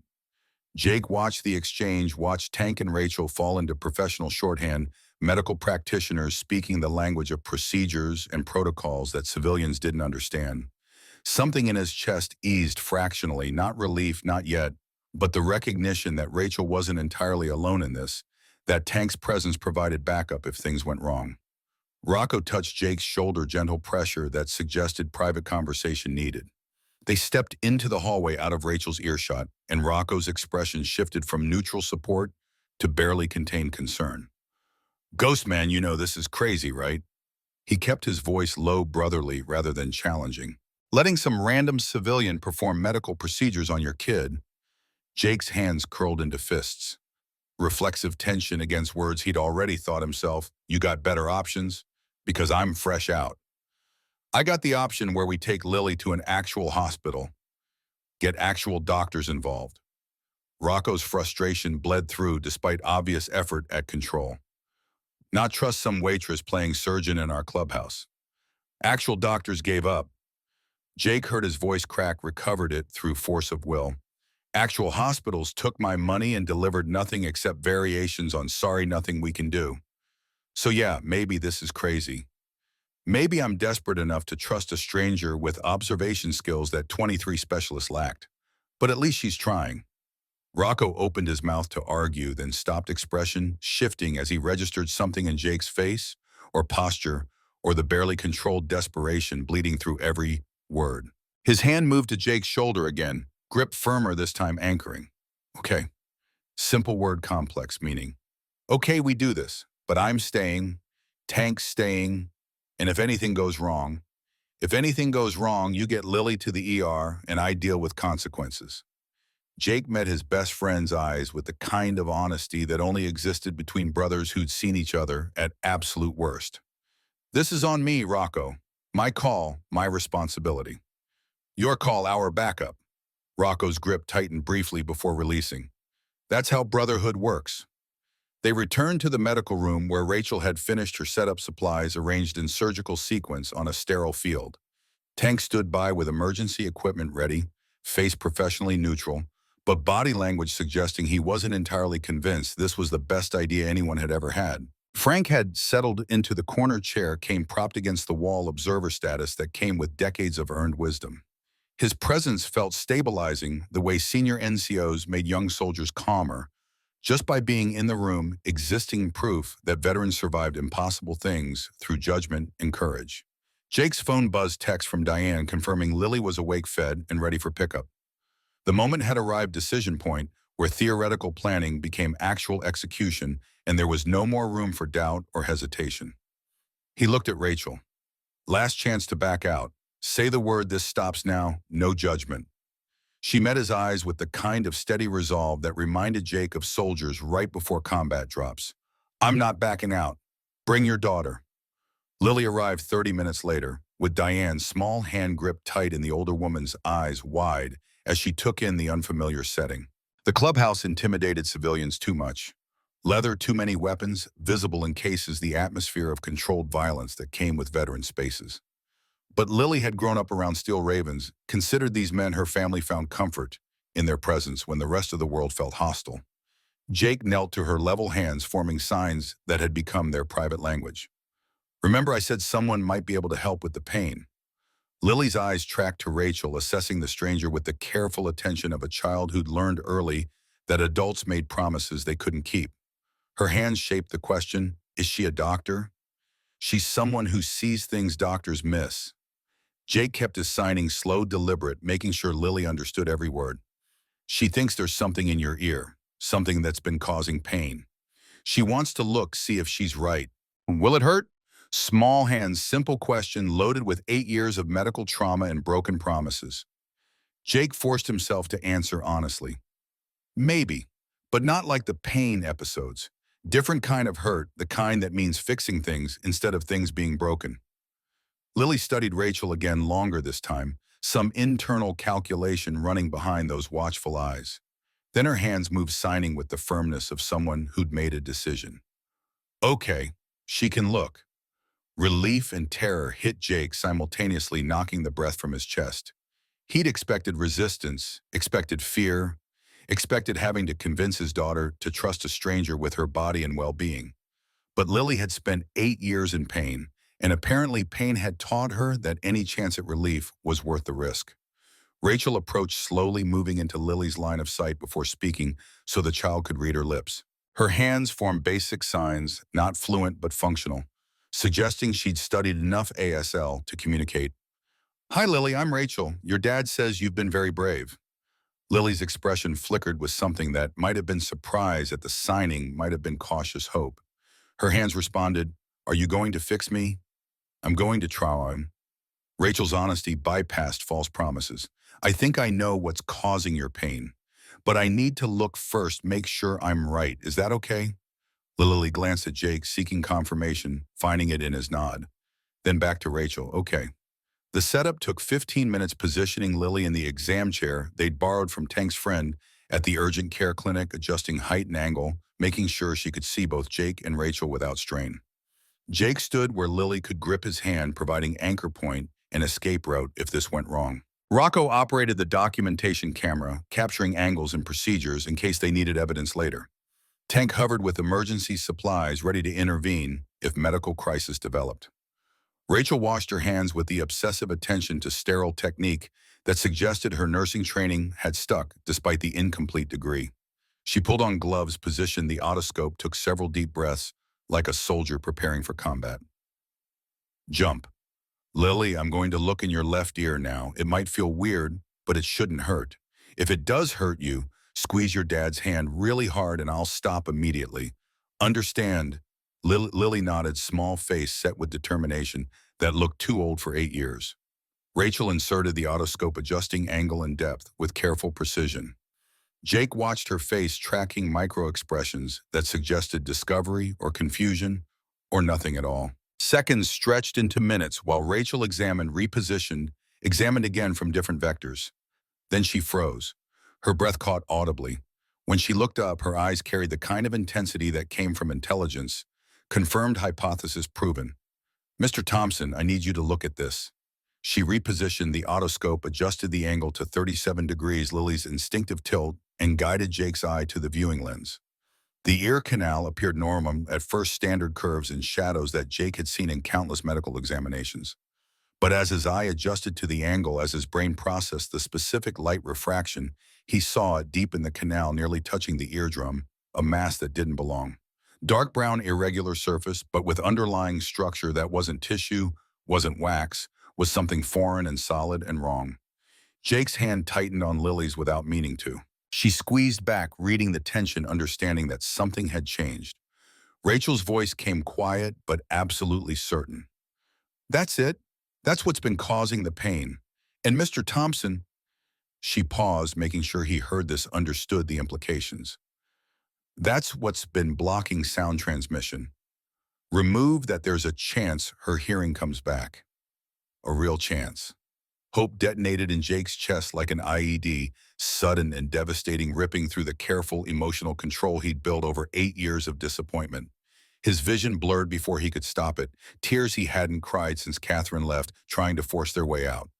What is it? His voice came out rough, barely functional.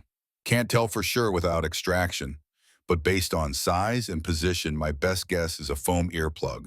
Small, compressed, covered in 8 years of wax accumulation. Rachel pulled back, giving Jake space to process. The body tried to encapsulate it, it grew tissue around it, which is why it didn't work its way out naturally. and why every examination missed its standard angle doesn't show its standard equipment isn't powerful enough to see through the wax buildup. An earplug.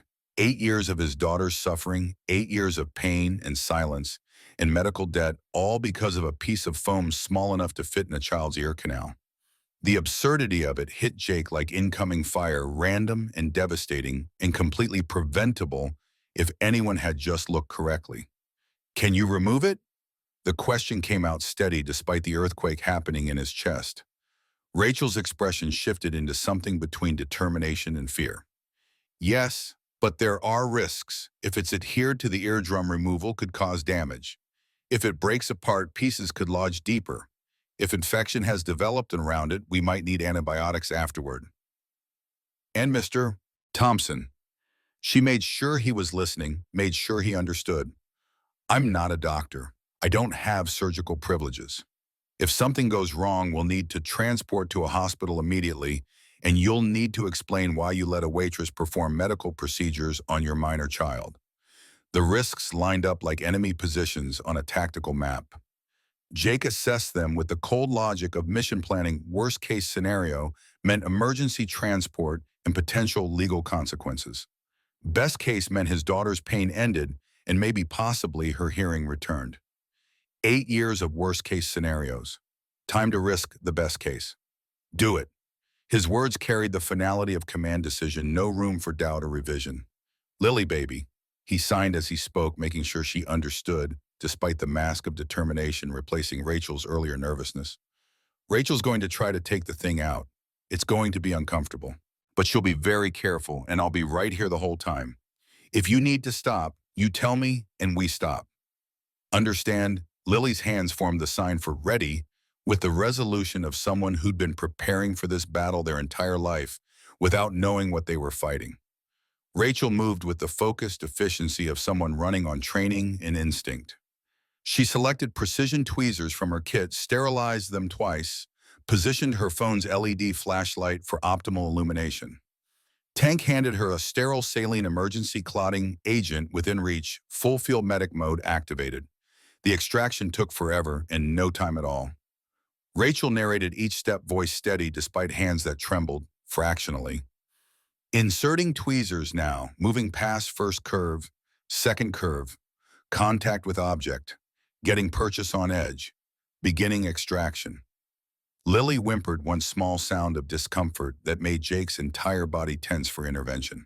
But she didn't squeeze his hand hard, didn't signal stop, just endured with the kind of courage that made her father's chest ache with pride and terror. It's moving, slowly, don't want to break it apart. Rachel's focus had narrowed to absolute precision, world reduced to millimeters and angles. Coming clear of canal, almost got it. The object emerged into light, gripped carefully in tweezers covered in dark wax but unmistakably recognizable. Jake's breath stopped.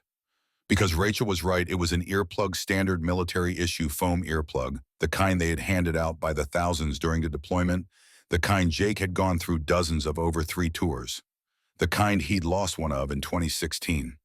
Memory hit like shrapnel. Lily, at 8 months old, teething, grabbing everything in reach while Jake unpacked his deployment bag. He'd been exhausted, jet-lagged, not paying proper attention. Hadn't noticed one earplug missing. Hadn't thought to check. Oh, God. The words escaped before Jake could stop them. That's mine. That's my army earplug. She must have grabbed it, put it in her mouth when she was teething. Rachel's expression shifted to understanding, gentle, without pity. Toddlers put everything in their mouths, in their ears. It's developmental behavior, completely normal. You couldn't have known. But Jake had known enough to be careful, should have been more vigilant, should have prevented the one moment of inattention that had cost his daughter 8 years of pain. The guilt crashed over him in waves, drowning out Rachel's words, drowning out everything except the reality that he'd done this. His carelessness had caused everything. Then Lily squeezed his hand hard, urgent, demanding attention. When Jake looked down, her face had transformed from focused endurance to wide-eyed confusion. Her free hand moved to her left ear, touching gently, expression suggesting something had fundamentally changed. Rachel leaned back and otoscope repositioned. I need to check for remaining debris. Sometimes these objects fragment. She examined carefully adjusting angles, and Jake watched her face cycle through concentration to surprise to something that looked like concern. When she pulled back, her expression confirmed his worst fear. There's another piece, smaller, deeper, right against the eardrum. Rachel set down the first extraction, already selecting finer tweezers. The plug broke apart at some point, probably years ago. The first piece came out relatively clean, but this second fragment, she met Jake's eyes with absolute honesty. This one's going to be significantly harder. It's adhered to the drum itself. One wrong move could rupture it. Tank stepped closer, medical assessment overriding civilian deference. Maybe we should stop here. First piece is out, that alone should reduce pain significantly. Transport to a hospital. Let ENT specialists handle the rest with proper equipment. Rachel nodded slowly. That's probably the safe call, the smart call. Jake looked at Lily, saw her watching their faces, reading the conversation through lip movement and body language, even without hearing the words. Her hands formed signs that stopped his heart. Is there more thing inside? He signed back honest because she deserved honesty. Yes. Smaller piece, harder to reach. Take it out. Lily's signing carried the firmness of command, not request. Baby, it's dangerous. If something goes wrong, it's already wrong. Her small hands shaped words with the kind of profound understanding that 8 years of suffering had taught her. Take it out now. Fix it now, please, Daddy. Jake's chest felt like it was caving in, collapsing under the weight of decision. Every tactical instinct screamed for caution, for proper medical intervention, for refusing to let a civilian attempt high-risk extraction in a motorcycle clubhouse. But Lily's eyes held absolute determination, and she'd earned the right to choose how her own body was treated after 8 years of enduring treatments that went nowhere. He looked at Rachel. Honest assessment. Can you do this? Rachel's hands were shaking now, adrenaline and fear overriding training, but her voice came steady. I think so. 70-30 odds. But Mr. Thompson, if I fail, if I damage the eardrum, we're talking permanent hearing loss, not just continued deafness, but potential damage that even surgical intervention couldn't repair. What if you don't try? Jake forced himself to ask the harder question. What happens to that fragment over time?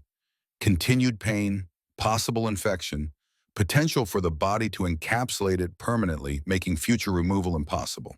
For Rachel's clinical assessment delivered without sugarcoating, eventually it might cause enough damage that surgical removal becomes necessary anyway, but by then the drum might be too compromised for hearing restoration. Damned if they did, damned if they didn't. But doing nothing meant accepting Lily's pain as permanent, and Jake had spent 8 years refusing to accept that diagnosis. He wasn't starting now. You get one shot. His words came out final, immutable. If it doesn't come clean, if you feel any resistance that suggests drum damage, you stop immediately. Agreed. Rachel nodded, hands already switching to the finest tweezers in her kit, instruments designed for microsurgery and precision work. She positioned Lily, carefully adjusted lighting, took several deep breaths that suggested she was talking herself through this. The second extraction took 8 minutes that felt like hours. Rachel narrated, less focusing entirely on the delicate manipulation required to separate adhered tissue from foreign object without causing damage. Lily sat perfectly still, small body rigid with effort, hand gripping Jake's until his fingers went numb. Twice, Rachel stopped, withdrew, repositioned, tried different angles. The third attempt found purchase, began the microscopic process of working the fragment free. Sweat beaded on Rachel's forehead. Tank's hands hovered near emergency supplies. Rocco's camera captured everything, evidence that would either vindicate or condemn them all. Then Rachel whispered, "Got it. It's moving." Slowly. Very slowly. The fragment emerged millimeter by millimeter, smaller than the first piece, but darker, covered in material that looked organic and wrong. It came free with a final gentle tug, and Rachel immediately flushed the ear canal with sterile saline, checking for bleeding, checking for damage, checking for anything that suggested they'd just made everything irreparably worse. Her hands moved with the careful precision of someone conducting damage assessment after combat. 30 seconds. A minute. When she finally pulled back, her face carried cautious relief. Clean extraction, No visible perforation, minor inflammation, but that's expected. Rachel set down her instruments with hands that finally showed the tremor she'd been suppressing. We should still follow up with ENT, get proper evaluation, but she looked at Jake with something that might have been triumph or might have been disbelief. I think we did it. I think she's clear. Jake's world narrowed to his daughter's face, watching for reaction, for any sign of what this meant. Lily sat frozen, eyes wide and unfocused, like her brain was trying to process something it didn't have framework for. Then her face transformed. Confusion shifted to shock. Shock to wonder, wonder to something so profound it didn't have a name. Her hands flew to both ears, pressing against them, like she was trying to confirm they existed. Her mouth opened in a gasp that she clearly heard based on the way her eyes went even wider. Lily, Jake's voice came out barely functional. Baby, what? The question died as Lily's expression cycled through emotions faster than Jake could track. She turned her head slowly, like discovering the world for the first time. The hum of fluorescent lights. Tank shifting his weight boots, scuffing against concrete. Rocco's quiet breathing. The distant sound of traffic outside. Her hands moved to sign, but stopped halfway like the gesture was suddenly inadequate. Then her mouth shaped words she'd learned but never heard herself speak. I can hear. In 3 words. Simple statement of fact. But the way Lily's face transformed as she spoke them, the way she clearly registered the vibration and sound of her own voice emerging into space, it shattered something in Jake's chest that had been holding together through pure willpower. Say that again. His words came out rough, broken, barely intelligible, through the tears he couldn't control anymore. Baby, please say that again. Lily's eyes locked onto his face, seeing her father for the first time in her conscious memory, while simultaneously hearing him. Her voice came out stronger, more confident, testing this new ability. Daddy, I can hear you. I can hear your voice. Jake pulled her into his arms, holding his daughter, while she experienced sound for the first time in 8 years, while her brain rewired itself around sensation that had been absent since she was 8 months old. She was crying. He was crying. Probably half the room was crying, because watching a child discover hearing was witnessing the kind of miracle that veterans stopped believing in after enough war.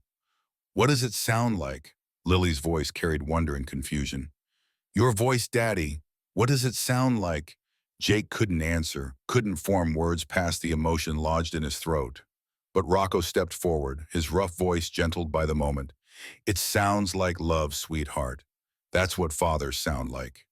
Lily pulled back from Jake's embrace, hands still touching her ears, like she needed constant confirmation this was real.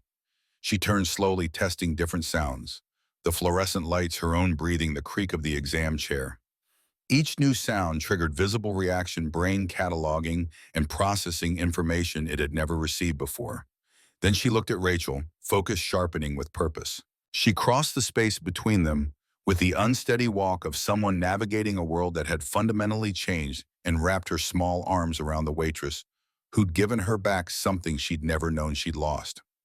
Rachel folded around Lily like a shield, her own tears finally breaking through professional composure. Jake heard her whisper, "You're so brave. You're the bravest person I've ever met." Lily pulled back just enough to speak, testing her voice, hearing herself, "You fixed me." "No, sweetie." Rachel's hands moved to sign along with her words, habit from the examination. "I just removed what was blocking you.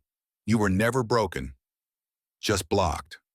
The distinction mattered, Jake realized. His daughter hadn't been defective or damaged or unfixable. She'd been obstructed, prevented from accessing abilities that were always there waiting. 8 years of specialists treating the symptom instead of identifying the cause. 8 years of assuming complex pathology when the answer was simple mechanical blockage. Tank moved closer, medical assessment overriding emotional response. "Lily, I need to check your ear, make sure everything's okay. Is that all right?" She nodded, allowing him to examine with the otoscope, conducting professional evaluation now that the amateur intervention was complete. His expression stayed neutral, careful, until he finally pulled back with something that looked like grudging respect. "Clean extraction, no perforation, no significant bleeding, minimal trauma to canal walls." He looked at Rachel with the kind of assessment that came from medical professional evaluating civilian capability. "You did good work. Risky as hell, but good. Frank's voice, carried from his corner position, weighted with 7 decades of earned wisdom. Sometimes good work requires risk. That's what separates those who act from those who just talk about acting. The room settled into cautious relief, adrenaline ebbing now that the crisis had resolved without disaster. Jake felt Lily's hand find his small fingers gripping tight, anchoring them both in the reality that this was real. This was happening. They had actually done something impossible. But Rachel's expression had shifted from relief to concern, her medical training evidently overriding celebration. Mr. Thompson, we should still get Lily to an ENT specialist. Proper follow-up, make sure there's no infection developing, assess the extent of hearing restoration. This isn't over yet. Jake nodded, combat medic training, agreeing with the assessment, even as his father's heart wanted to pretend this moment could last forever. Reality meant follow-up care and professional evaluation, and all the logistics of managing a medical miracle that had happened in a motorcycle clubhouse instead of a hospital. But right now, watching Lily discover sound with the wonder of someone encountering magic, Jake let himself believe that maybe, just maybe, the impossible had happened. That a waitress with a notebook and a veteran with nothing left to lose had found the answer that 23 specialists missed. That his daughter might actually be okay. The only way out is through, and they just crashed through a wall that had been standing for 8 years. The emergency room at Dell Children's Medical Center received them with the efficient chaos typical of Sunday afternoon trauma influx.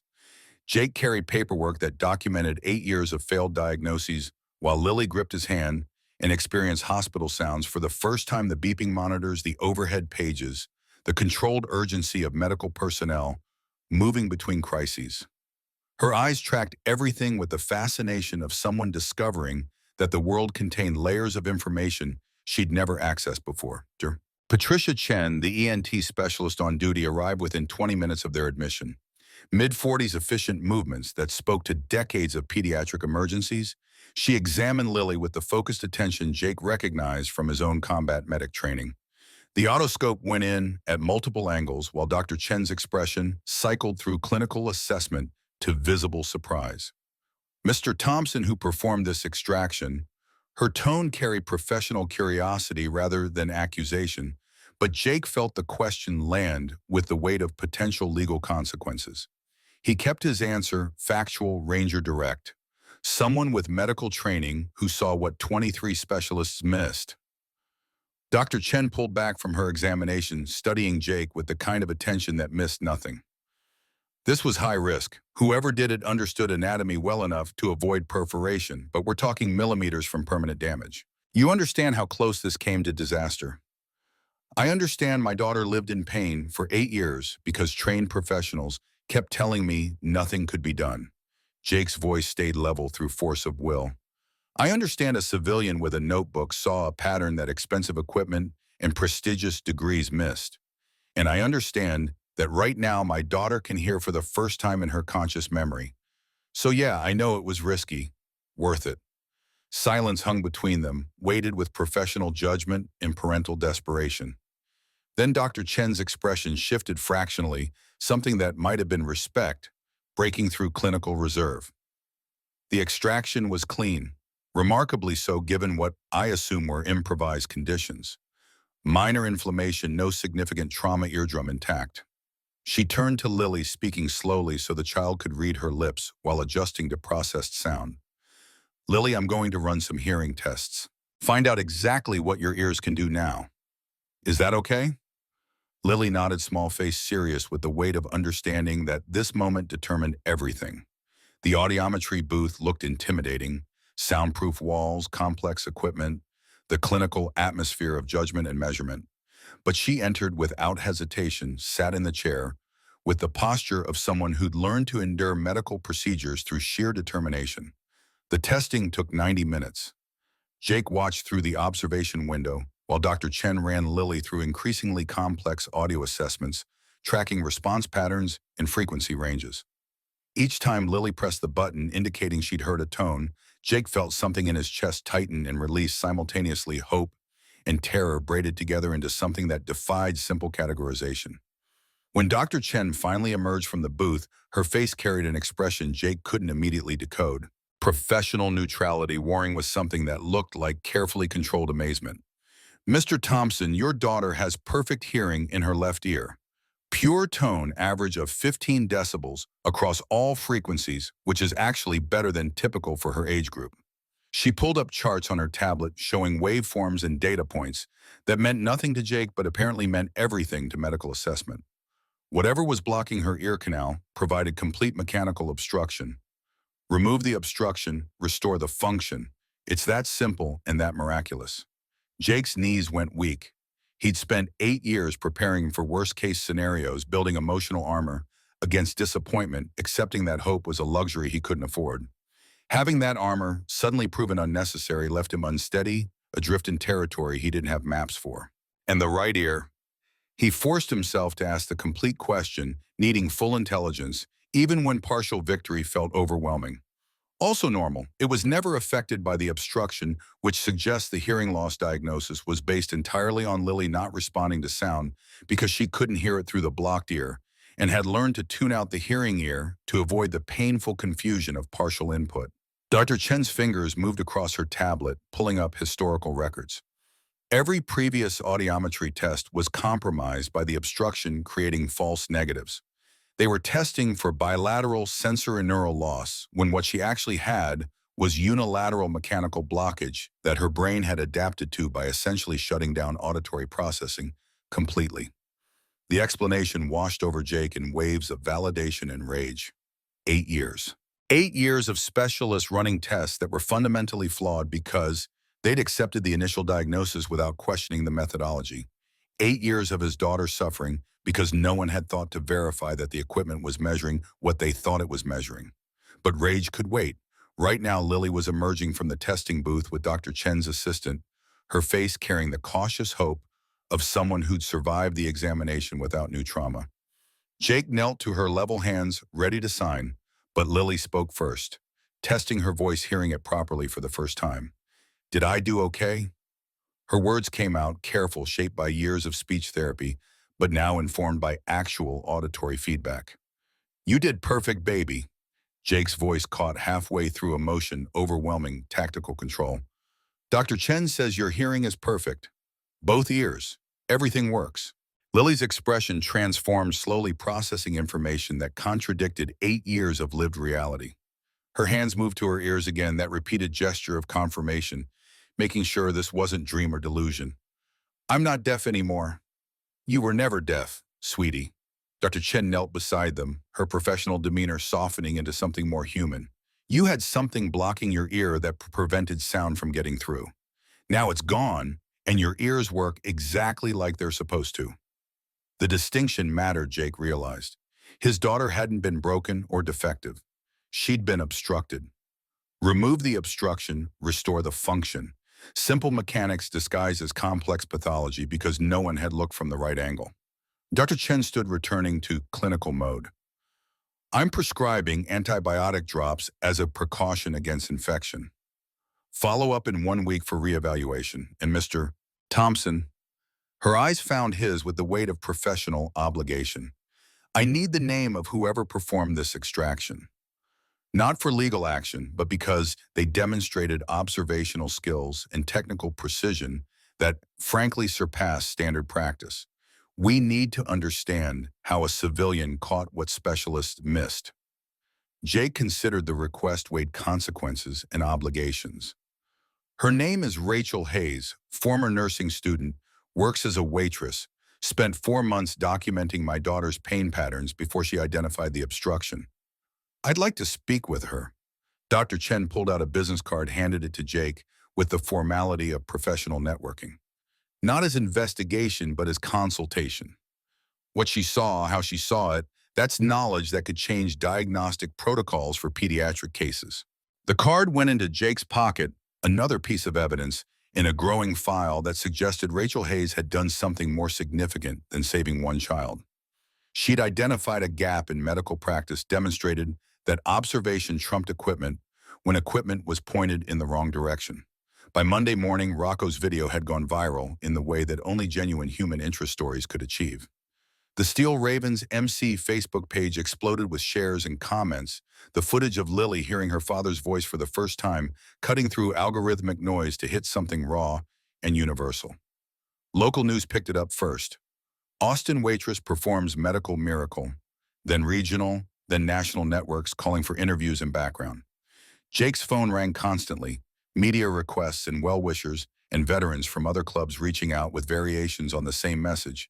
If it could happen to Ghost's daughter, maybe it could happen to others. Maybe unexplained childhood hearing loss wasn't as permanent and mysterious as the medical establishment claimed. Rachel's phone did the same. She arrived at the clubhouse Tuesday afternoon looking shell-shocked, still wearing her Maggie's Diner uniform, because she'd come straight from a shift where customers had recognized her from the news coverage. Jake met her in the parking lot, noting the exhaustion in her posture, the way her hands twisted together with nervous energy. "Mr. Thompson, I need to apologize." The words tumbled out before Jake could speak. "I never meant for this to go public. Rocco's video, the media attention, I just wanted to help Lily, not create some circus around it." Jake's hand rose to stop the apology. "Don't. You gave my daughter her hearing back. You saw what no one else saw. The attention is just noise. Focus on what matters. What matters is that your family has privacy, that Lily doesn't become some poster child for medical miracles." Rachel's conviction came through despite obvious exhaustion. "I talked to 3 news stations this morning, told them all the same thing. Lily's case was unique, specific circumstances, not a general solution to childhood deafness. But they don't care about nuance. They want the feel-good story. Then we give them something else." Frank's voice carried across the parking lot, the old man approaching with Tank and Diane in his wake. "We give them a mission." The strategy session happened in the clubhouse war room, the same space where they'd planned the extraction, now hosting tactical discussion about something bigger. Frank laid out the framework with the precision of someone who'd conducted countless mission briefs. If Lily's case demonstrated that conventional diagnosis could miss mechanical obstructions, how many other children might be suffering from similar misdiagnosis? Chen had estimated during a follow-up call that morning roughly 2,000 children in the United States diagnosed with unexplained hearing loss annually. If 10 to 15% represented missed obstructions rather than true sensorineural damage, that meant 200 to 300 children who could potentially hear again if someone looked correctly. That's 200 families living what you lived. Frank's words landed with the weight of moral imperative. 200 kids suffering what Lily suffered. We have the knowledge now. Question is whether we have the courage to do something about it. Jake stared at the numbers scrawled on the whiteboard, his combat medic training automatically calculating resources and logistics. Free secondary examinations would require medical equipment, trained personnel, facilities insurance, legal protection. The startup costs alone would be astronomical. But Steel Raven's MC had money. Not wealth, not excess, but the accumulated resources of 43 brothers who'd built legitimate businesses and contributed monthly dues for exactly this kind of mission. They'd always framed the club as family and community service, supporting veterans, helping brothers in need, giving back to a society that hadn't always given back to them. This was that mission, scaled up and weaponized against institutional failure. How much are we talking? Rocco's question cut through tactical abstraction to practical reality. Tank had done preliminary research, pulled numbers from medical suppliers and insurance providers. 200,000 startup, equipment facility, rental liability coverage, staffing for first 6 months. After that depends on volume and whether we can get grants or donations. $200,000. The number sat in the room like ordnance, dangerous and necessary. Jake knew the club's financial situation intimately. He managed the books, tracked income and expenses, knew exactly how much breathing room they had between operational costs and reserve funds. They could do it, would drain reserves, would require every brother to commit to increased fundraising, would stretch them financially for years. But they could do it. Put it to a vote. Jake's words carried presidential authority, the finality of someone prepared to stake his leadership on this decision. Full club meeting tonight. Every brother present, every voice heard. We commit to this, we commit completely. No half measures. The meeting convened at 1900 hours 43. Steel Ravens assembled in the main hall with the gravity typical of decisions that defined what the club stood for. Jake presented the facts without embellishment. Lily's case, the potential for similar cases nationwide, the opportunity to create something permanent that would outlive any individual brother. He finished with the number startup costs, ongoing expenses, projected timeline for sustainability. Then he stepped back and let the Brotherhood decide. Tank spoke first, his corpsman training making him natural medical authority. I've seen too many veterans come home broken because the military didn't look hard enough at their injuries. Saw too many guys diagnosed with PTSD when they actually had traumatic brain injuries that needed different treatment. Same problem, conventional wisdom, missing the actual pathology. If we can prevent that for kids, prevent even one family from going through what Ghost's family went through, I say we do it. Rocco stood next, VP authority, carrying weight beyond individual opinion. Ghost nearly broke himself trying to save his daughter, financially, emotionally, physically. He kept fighting when everyone said to give up. That's what this club stands for, fighting when others quit. I vote yes. The votes came in sequence, each brother standing to voice position and reasoning. Some expressed financial concern. Others questioned whether this was mission creep, whether a motorcycle club should be getting into medical intervention. But the majority landed on the same fundamental position. They had the resources, the knowledge, and the moral obligation to act. The final tally: 39 in favor, 4 abstaining, 0 against. Jake felt something shift in his chest, pride and purpose, braiding together into resolve. This wasn't just about Lily anymore. This was about creating infrastructure that would outlast any individual contribution, that would keep functioning after he was gone, after the cancer took him. The thought surfaced, unwanted reminder of the diagnosis he still hadn't shared. The chemo pills still hidden in his desk. 18 months, maybe less.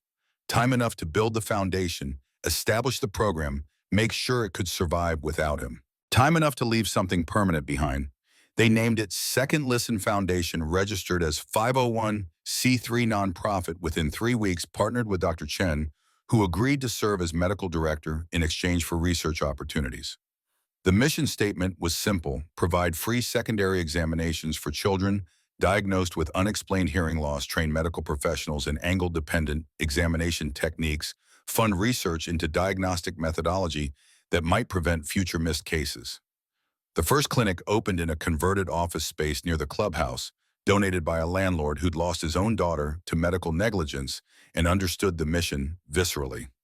Rachel left her waitress job to become full-time program coordinator, her nursing background, and Lily's case making her the natural face of the operation. Dr. Chen trained her staff in the examination protocol they'd developed: patient positioning, light angles, documentation standards that captured what standard otoscope exams missed.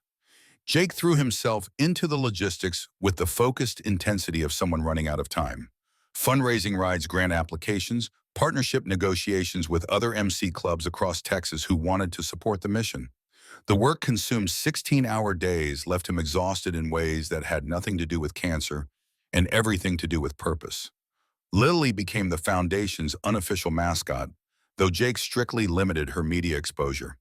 She appeared at the clinic opening, cut the ribbon with scissors almost too big for her hands, spoke 3 sentences that the assembled news crews broadcast nationally.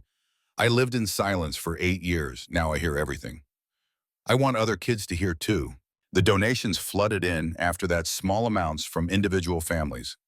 Larger contributions from veteran organizations, corporate grants from companies looking for positive PR associations. Within 2 months, Second Listen had enough funding for 6 months of operations and a waiting list of 300 families desperate for second opinions. The first success came in week 3.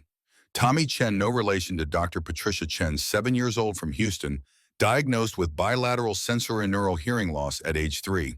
His parents had spent 4 years accepting the diagnosis, learning sign language, planning for a deaf son's future. But something about Lily's story resonated, made them wonder if specialists could be wrong about their son too. Rachel examined Tommy personally using the protocol she'd developed with Dr. Chen. Found a small rubber ball lodged in his right ear canal, positioned at an angle that standard examination had completely missed. The extraction took 12 minutes under proper medical supervision, and Tommy heard his mother's voice for the first time in 4 years. Case 2 followed 2 weeks later. Sarah Martinez from Dallas, 9 years old, a bead from a childhood craft project, discovered exactly where theory predicted. Case 3, the month after. Marcus Johnson from San Antonio, foam piece from a disintegrated toy.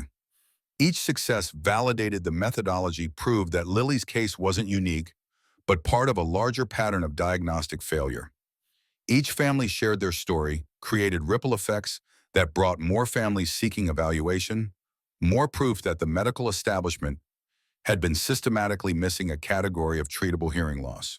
By 6 months, Second Listen had examined 312 children, found and removed 7 obstructions. 7 children who'd been diagnosed with permanent hearing loss now had normal or near normal hearing. Hit rate of 2.24%, almost exactly matching Dr. Chen's original estimate of how many cases might be misdiagnosed. 7 families who'd planned their entire lives around childhood deafness, suddenly navigating a completely different future. 7 children discovering sound the way Lily had, with wonder and confusion and overwhelming joy. The media attention intensified with each success. Motorcycle clubs launched medical mission, ran in the Texas Tribune. Bikers where doctors failed made national news. Jake found himself giving interviews he didn't want, explaining the mission to journalists who couldn't quite believe that a veteran MC was revolutionizing pediatric audiology. But he did the interviews anyway, accepted the attention as tactical necessity. Because every article brought more families, more cases, more opportunities to catch what specialists missed. And because time was running short, the cancer progression had accelerated. Despite the chemo he'd finally started taking, and Jake needed to build something that would survive his death. Lily thrived in ways that seemed miraculous until Jake remembered that removing obstruction just restored normal function. She didn't learn to hear, she'd always had the neurological capacity. She learned to process, to integrate auditory information with visual and tactile data she'd relied on exclusively before. Speech therapy 3 times weekly helped her adjust pronunciation learning to match the sounds she produced with the sounds she now heard. Her voice gained confidence, lost the flat affect that came from speaking without auditory feedback. She still would always sign that language was too ingrained to abandon, but now she had choice, could communicate through multiple channels instead of being limited to one. Music became her obsession. Jake bought her a keyboard from a pawn shop, watched her spend hours experimenting with notes and chords, discovering that sound could be manipulated and layered into something beyond communication. She had natural talent, the kind that suggested some combination of genetic predisposition and the neuroplasticity that came from 8 years of brain adaptation to silence. School transition proved harder. Moving from specialized deaf education to mainstream classroom meant navigating social dynamics that didn't include her catching up on years of auditory learning she'd missed, adjusting to the overwhelming sensory input of 30 children in confined space. She came home exhausted those first months, overwhelmed by the sheer volume of information her brain now had to process. But she adapted. Children were resilient when given support and time, and Lily had both. By 3 months post-extraction, she'd caught up academically. By 6 months, she'd made friends who didn't know her as the deaf girl, but as Lily, who was weirdly good at piano and signed when she got excited. Jake watched his daughter bloom into someone he'd never seen before, confident, verbal, engaged with the world in ways that silence had prevented. He documented it obsessively, took videos and photos and written notes, building an archive for the daughter who would grow up after he was gone. The cancer progressed despite treatment. Jake felt it in the weight loss he couldn't prevent, the fatigue that no amount of coffee overcame, the pain that ibuprofen barely touched.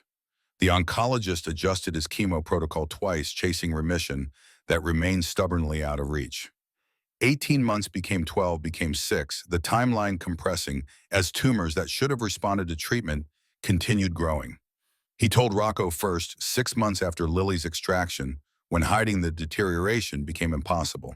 Broke the news in the same office where they'd examined Rachel's napkin, same matter-of-fact delivery he'd used for any tactical briefing.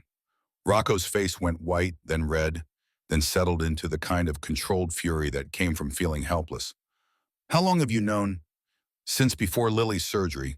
Got diagnosed 3 weeks before Rachel approached us." Jake heard his own voice come out flat, emotionless, the Ranger discipline that kept feelings contained until mission completion. 18 months initial prognosis, down to maybe 6 now. 6 months. Rocco's hands curled into fists, looking for something to hit, finding only air. "Ghost man, why didn't you tell me? Tell anyone?" "Because telling you meant dealing with it, and I had work to do."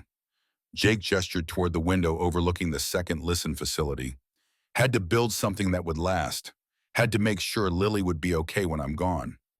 The conversation devolved into argument, Rocco demanding more aggressive treatment, Jake explaining that aggressive meant hospitalization and side effects that would steal his remaining time leave, Lily with memories of her father dying by degrees instead of fighting to the end. They went in circles for an hour before reaching the only conclusion that mattered: Jake was dying, and no amount of argument would change that trajectory. But what they could change was what happened after. Guardianship papers were filed. Rocco and Maria would take Lily when Jake was gone, give her the stable home and family structure she'd need. The club would continue funding her education, make sure she had resources for whatever future she chose.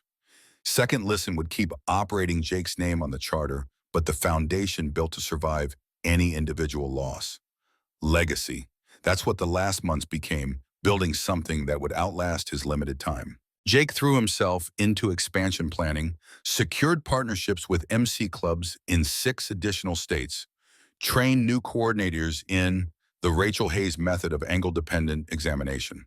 By month 8, Second Listen operated in 12 states with 19 documented cases of successful obstruction removal, 19 children, 19 families, 19 lives fundamentally altered because one waitress had paid attention and one father had been desperate enough to trust her. Frank visited Jake's office one evening, 10 months after Lily's surgery, when the weight loss had become too obvious to hide and the pain medication couldn't quite mask the grimaces anymore. The old man settled into the chair across from Jake's desk with the careful movements of someone whose body had taken decades of damage and kept functioning anyway. "You're dying." Not a question, just observation of fact delivered with the bluntness of someone who'd watched enough men die to recognize the signs. Jake saw no point in denial. "Yeah. How long?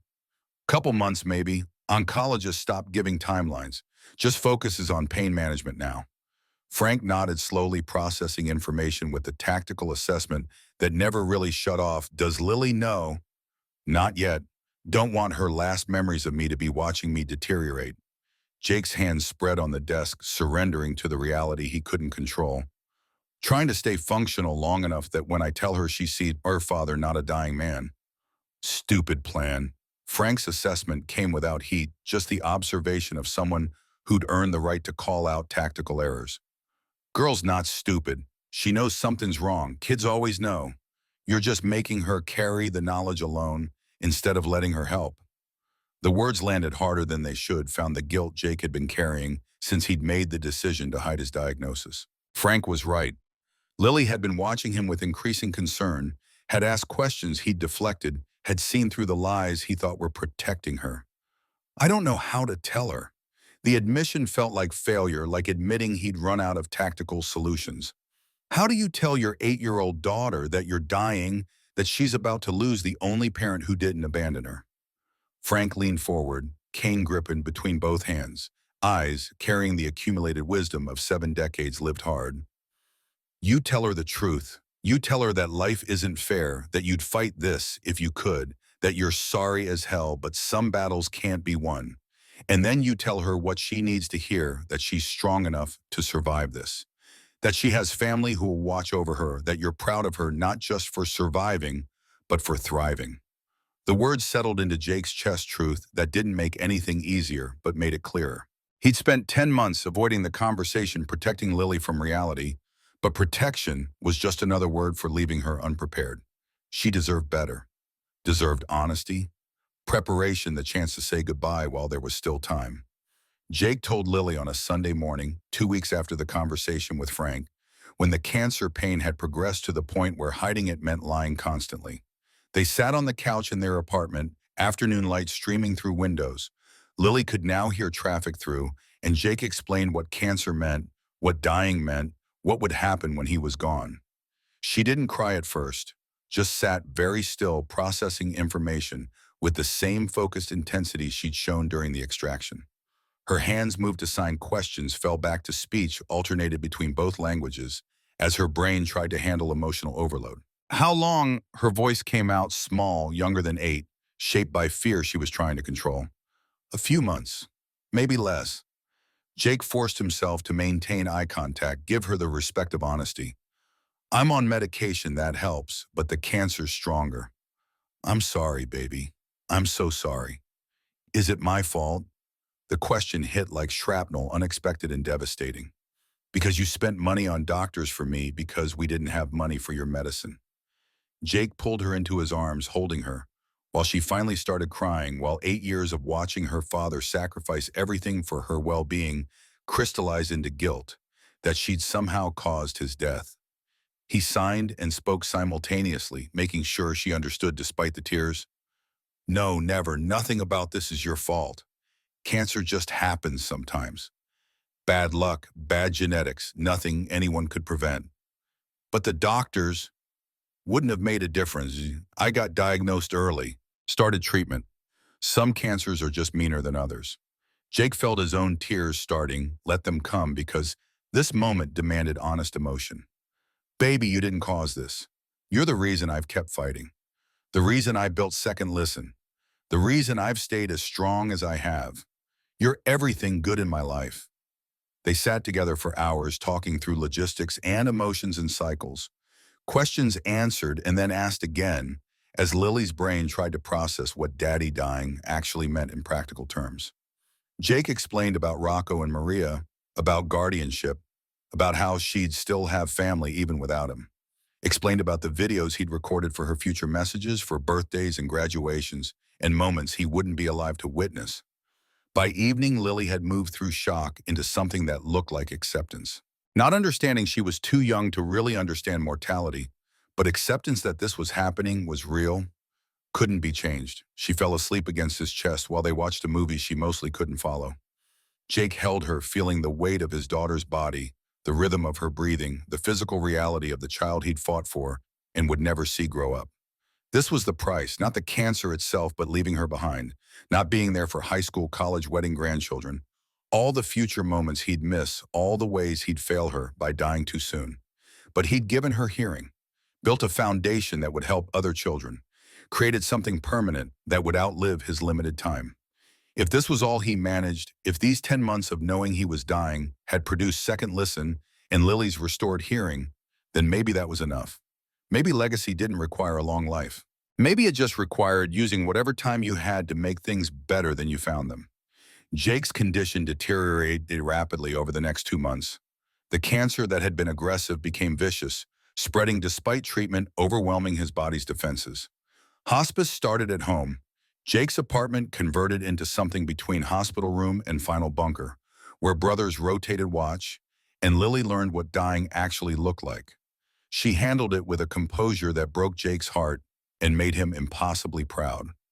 8 years of medical trauma had taught her to manage crisis, to separate emotion from necessity, to be present for suffering without being consumed by it. She sat with him during bad days, read to him from books he couldn't focus on, played piano compositions she'd learned specifically because he'd said once that music made pain more bearable. The club rallied. 43 brothers, taking shifts, making sure Jake was never alone, that Lily always had supervision, that the dying happened, surrounded by family. Frank maintained near constant presence, sitting in the corner with his cane and his silence, and he has 7 decades of experience watching young men die too soon. 2 weeks before the end, Jake recorded his final video message, the one for Lily's wedding day, assuming she'd marry, assuming she'd want her father's voice present, even if his body couldn't be. He sat in his hospital bed, pain medication making him hazy, but functional enough for coherent speech, and tried to compress everything he wanted to say into 5 minutes. Lily, if you're watching this, you're getting married. Probably to someone who doesn't deserve you because no one could. But hopefully someone who tries anyway, who sees how special you are, who knows that loving you is the luckiest thing that'll ever happen to them. I'm sorry I'm not there. Sorry, I can't walk you down the aisle. Can't threaten your spouse with violence if they hurt you. Can't be the embarrassing dad who cries through the ceremony. Cancer took that from both of us. But baby, know this, you made every day of my life worth living. The good days and the impossible days, the moments when I thought I couldn't keep going, you were the reason I did. Watching you survive, watching you thrive after we gave you your hearing back, that's the proudest I've ever been of anything. You're a fighter, you're a raven. That means something. That means when life knocks you down, you get back up. When people say something's impossible, you prove them wrong. You survived 8 years of pain and silence. You can survive anything. I love you, Lily. Past death, past everything. You're my legacy, my miracle, the best thing I ever did. Be happy, be fierce, be the person I always knew you'd become. Semper Fi, baby girl. Dad out. The recording ended. Jake flagged it for Rocco to save add to the collection of future messages that would deliver a dead man's voice to his daughter's milestones.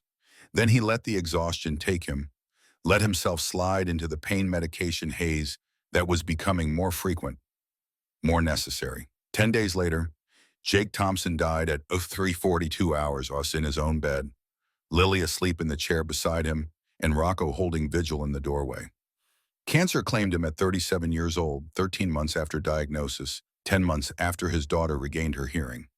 His last conscious thought was the sound of Lily breathing, sound she could hear now because one waitress had paid attention and one father had been desperate enough to listen. The funeral filled the Austin Veterans Cemetery on a Thursday morning that felt too beautiful for burial. 200 attendees, Steel Ravens in formation military brothers. From Jake's Ranger days, the 19 families whose children had regained hearing through second listen, Dr. Patricia Chen, representing the medical establishment that had learned humility. Rachel Hayes, who had started everything by refusing to look away. Lily stood at attention beside Rocco during the service, wearing her father's Steel Ravens vest, sized down to fit her small frame, holding the folded flag with both hands, while the 21-gun salute cracked across the cemetery. 9 years old now, almost 10, already showing signs of the woman she'd become, her father's determination, her own hard-earned courage. Frank delivered the eulogy from the podium, leaning on his cane voice, rough with age and grief. Jake Thompson was a soldier, in war, in fatherhood, in life. He didn't just fight battles, he won them. When 23 doctors said impossible, Jake said, watch me. When cancer said you're done, Jake said not yet. He gave his daughter her hearing back, built a foundation that saved 19 children, created legacy that will outlive all of us standing here. That's not just achievement. That's immortality. I met Jake when he came home from his third deployment, broken in ways the VA wouldn't acknowledge, looking for brothers who understood. He found them in Steel Ravens, found purpose, found family, found the strength to keep fighting when most men would have quit. He leaves behind a daughter who hears the world because he refused to accept defeat, leaves behind a foundation that will save hundreds more children, leaves behind brothers who will carry his mission forward. So we say goodbye today. But Jake isn't gone. He's in every child who hears again, every family that gets a second chance, every person who looks at the impossible and decides to try anyway. Semper Fi, Ghost. We'll take it from here. The silence after Frank's words felt absolute, broken only by muffled sobs in the distant traffic beyond the cemetery walls. Then Lily stepped forward, small figure dwarfed by gravestones and grief, and placed a single steel raven pendant on her father's casket, the club emblem containing Jake's ashes, tradition for fallen brothers. Her voice carried clear across the assembled mourners, 9 years old, speaking with the authority of someone who'd earned the right to the last word. My dad gave me sound. I'm giving him forever. She stepped back, returned to Rocco's side, stood at attention while they lowered the casket into Texas earth. Didn't cry, not yet, maintaining the composure her father had taught her through 8 years of enduring the unendurable. The gathering dispersed slowly, mourners offering condolences to Lily and Rocco, sharing memories of Jake, promising to support Second Listen's continued mission. Rachel stood apart, guilt and grief written across her face, until Lily crossed to her with deliberate purpose. Miss Rachel, the child's voice carried the weight of important communication. Thank you for seeing me, for saving me, for giving my dad that gift before he died. Rachel knelt, bringing herself to eye-level tears streaming freely now. Lily, he was so proud of Second Listen, of the children we helped, of you for starting everything. Lily's hands moved unconsciously to sign along with her words, bilingual communication that would always be part of her. Don't feel bad, feel proud. You did what no one else could. The 9-year-old child comforting the adult who'd saved her. Rachel pulled Lily into a hug, both of them crying now, grief and gratitude, and the strange mathematics of loss that somehow balanced saving one life against ending another. 4 years passed in the rhythm of healing and growth. Lily turned 13 under Rocco and Maria's guardianship, navigating adolescence with the resilience that came from surviving childhood trauma. She excelled academically, particularly in sciences, showing aptitude for medicine that suggested her father's combat medic training had passed down through genetics or observation. Second Listen Foundation expanded to 47 states partnerships with MC clubs nationwide, creating infrastructure for systematic secondary examinations. Rachel completed her nursing degree at 30, then medical school at 34, specializing in pediatric ENT under Dr. Chen's mentorship. She defended her dissertation on angle-dependent examination techniques in pediatric audiology and emerged Dr. Rachel Hayes her journey from waitress to physician, driven by one child's case and one father's desperate trust. The numbers grew steadily, 11,847 children examined over 4 years. 67 obstructions found and successfully removed. 67 families whose children heard again because someone looked twice, looked differently, refused to accept unexplained as final diagnosis. The American Academy of Pediatrics added secondary examination protocols to official guidelines, citing Jake Thompson's case as the catalyst for systematic review of diagnostic assumptions. Medical schools began teaching the Hayes method, named for Rachel, despite her protests, recognition that observation skills mattered as much as equipment. Frank Callahan turned 84, still showing up at Second Listen board meetings, still offering tactical wisdom disguised as old man rambling. His Vietnam-era insights translated surprisingly well to nonprofit management, and his presence provided continuity between Jake's founding vision and the Foundation's evolving mission. Lily celebrated her 13th birthday at the clubhouse, surrounded by steel ravens who'd become uncles and aunts, family assembled through choice rather than blood. She'd grown tall, was developing her father's bone structure, showed signs of becoming the woman Jake had seen potential for, but would never meet. That evening, Rocco handed her the first of Jake's recorded messages, the one marked 13th birthday. Lily took the tablet to her room, closed the door, and heard her father's voice for the first time since the funeral. "Lily, you're 13 now, officially a teenager. God help everyone around you." Jake's laugh carried through the speakers, sound Lily could hear clearly, now sound that existed only in recordings and memory. "I remember when you were born, tiniest thing I'd ever seen. I held you in one hand, terrified I'd break you. Turned out you were the strong one all along. By now you probably hate school and love it simultaneously. You're probably dealing with boys or girls or figuring out what you want. You're probably wondering why your dad had to die and leave you with all this mess. I don't have good answers. Just the truth. I'm sorry. Sorry I couldn't stay. Sorry I'm missing this, missing you growing up, missing all the moments I wanted to witness. But Lily, know this, you're going to be fine. More than fine. You're going to be extraordinary because you already survived the impossible. Everything else is just logistics. Happy birthday, baby. I love you. Dad out." Lily played the message 3 times before crying, before letting herself feel the grief that had been managed and controlled for 4 years.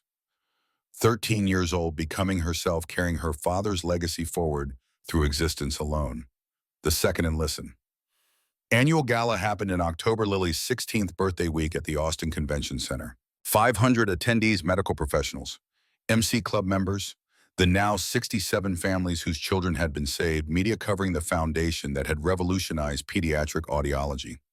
Lily had volunteered to be keynote speaker, despite Rocco's concerns that she was too young, that the pressure was too much. But at 16, she'd earned the right to speak about her own case, to represent the mission her father had built from desperation and determination.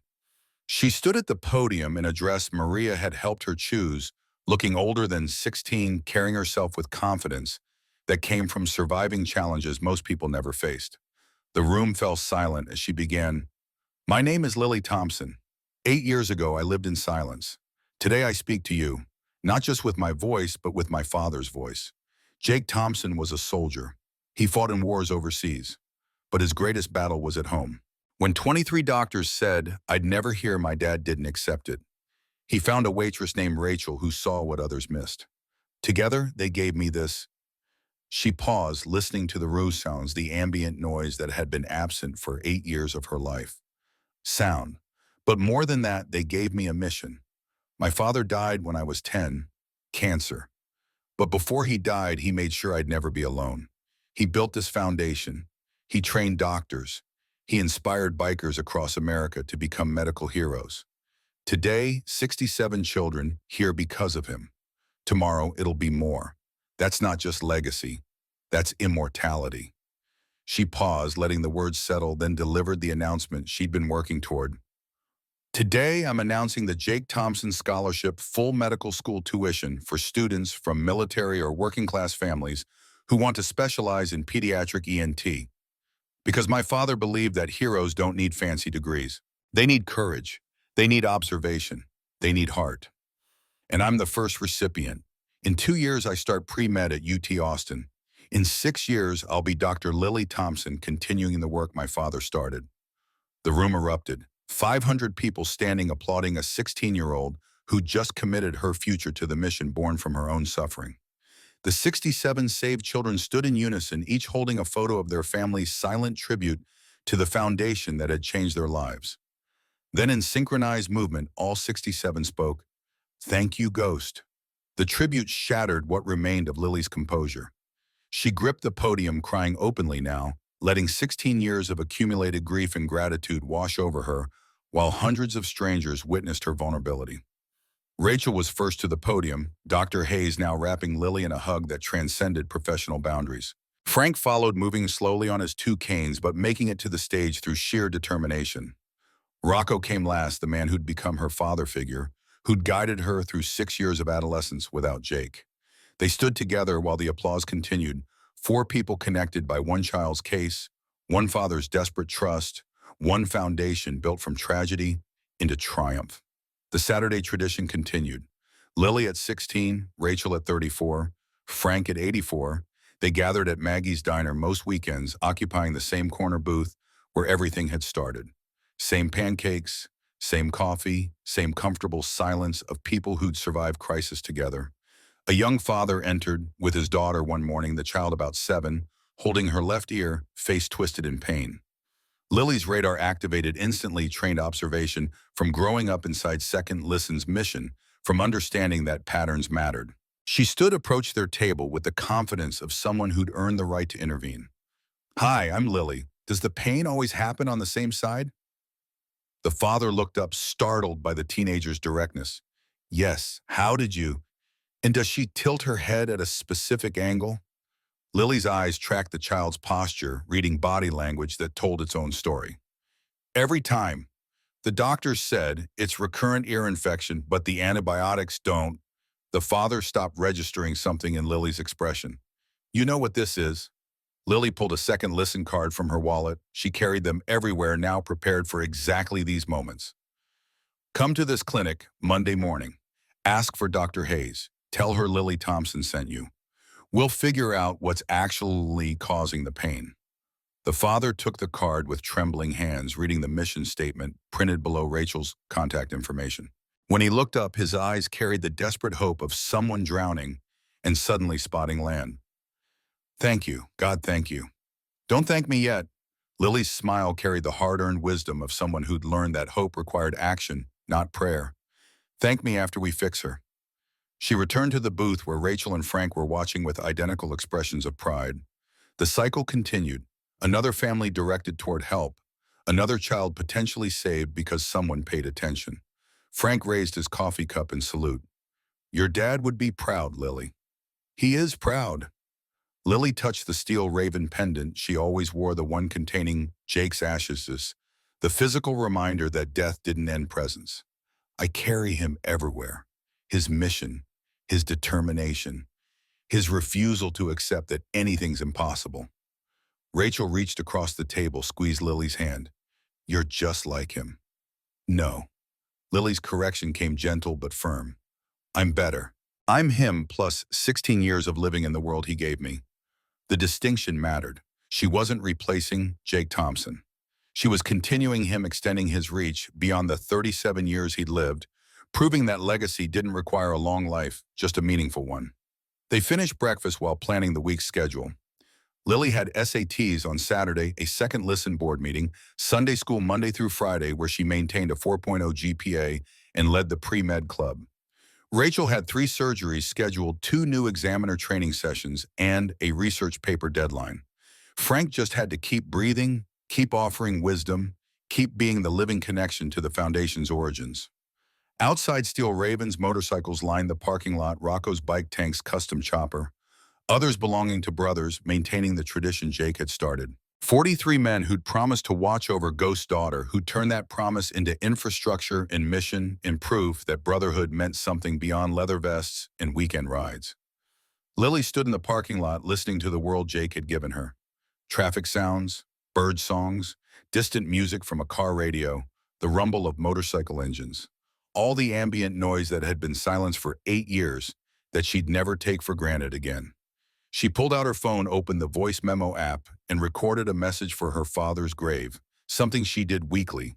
One-sided conversations with a dead man who couldn't respond, but somehow still listened. Hey Dad, 16 this week. Can you believe it that I can't? 6 years since you died and it still doesn't feel real. But I'm doing what you taught me. I'm fighting, I'm building, I'm looking twice when everyone else stops at once. Met another family today. Little girl, ear pain, wrong diagnosis. Sending them to Rachel. We'll figure it out. We always do. Second listens in 47 states now. 67 kids saved. Scholarship programs funded for 10 years. Everything you started, we're making bigger, making permanent. You'd be proud. I hope you're proud. I hope wherever you are, you can see what you built, what you started by refusing to give up on me. I miss you every day, but I hear you in every sound day, in every child who gets their hearing back, in every doctor who learns to look differently. You're not gone. You're everywhere. Love you. Talk next week. Lily out. She pocketed the phone, climbed onto the back of Rocco's bike. She'd gotten her own motorcycle license on her 16th birthday, Jake's old Harley restored and waiting, and they rode toward whatever came next. The mission continued. The legacy endured. Jake Thompson's war had ended, but the victory kept expanding, kept touching lives, kept proving that one father's desperate trust in a waitress with a notebook could change the world. 67 children heard because someone looked twice. Hundreds more would hear in years to come. Thousands eventually, as the Hayes method became standard practice and institutional memory caught up to what one unlikely partnership had demonstrated. That was immortality. Not living forever, but building something that did. Not being remembered, but creating change that outlived memory itself. Jake Thompson died at 37. But the sound of his daughter's voice, the mission he'd founded, the lives he'd saved through courage and determination, those things would endure long after the last person who'd known him personally was gone. That was enough. That was everything. That was the only victory that mattered. The Harley's engine roared to life, mechanical thunder, carrying Lily toward a future her father would never see, but had made possible. She twisted the throttle, feeling the power beneath her, and rode forward into sound and possibility, and the absolute certainty that some battles could be won, some missions succeeded, some legacies lasted forever.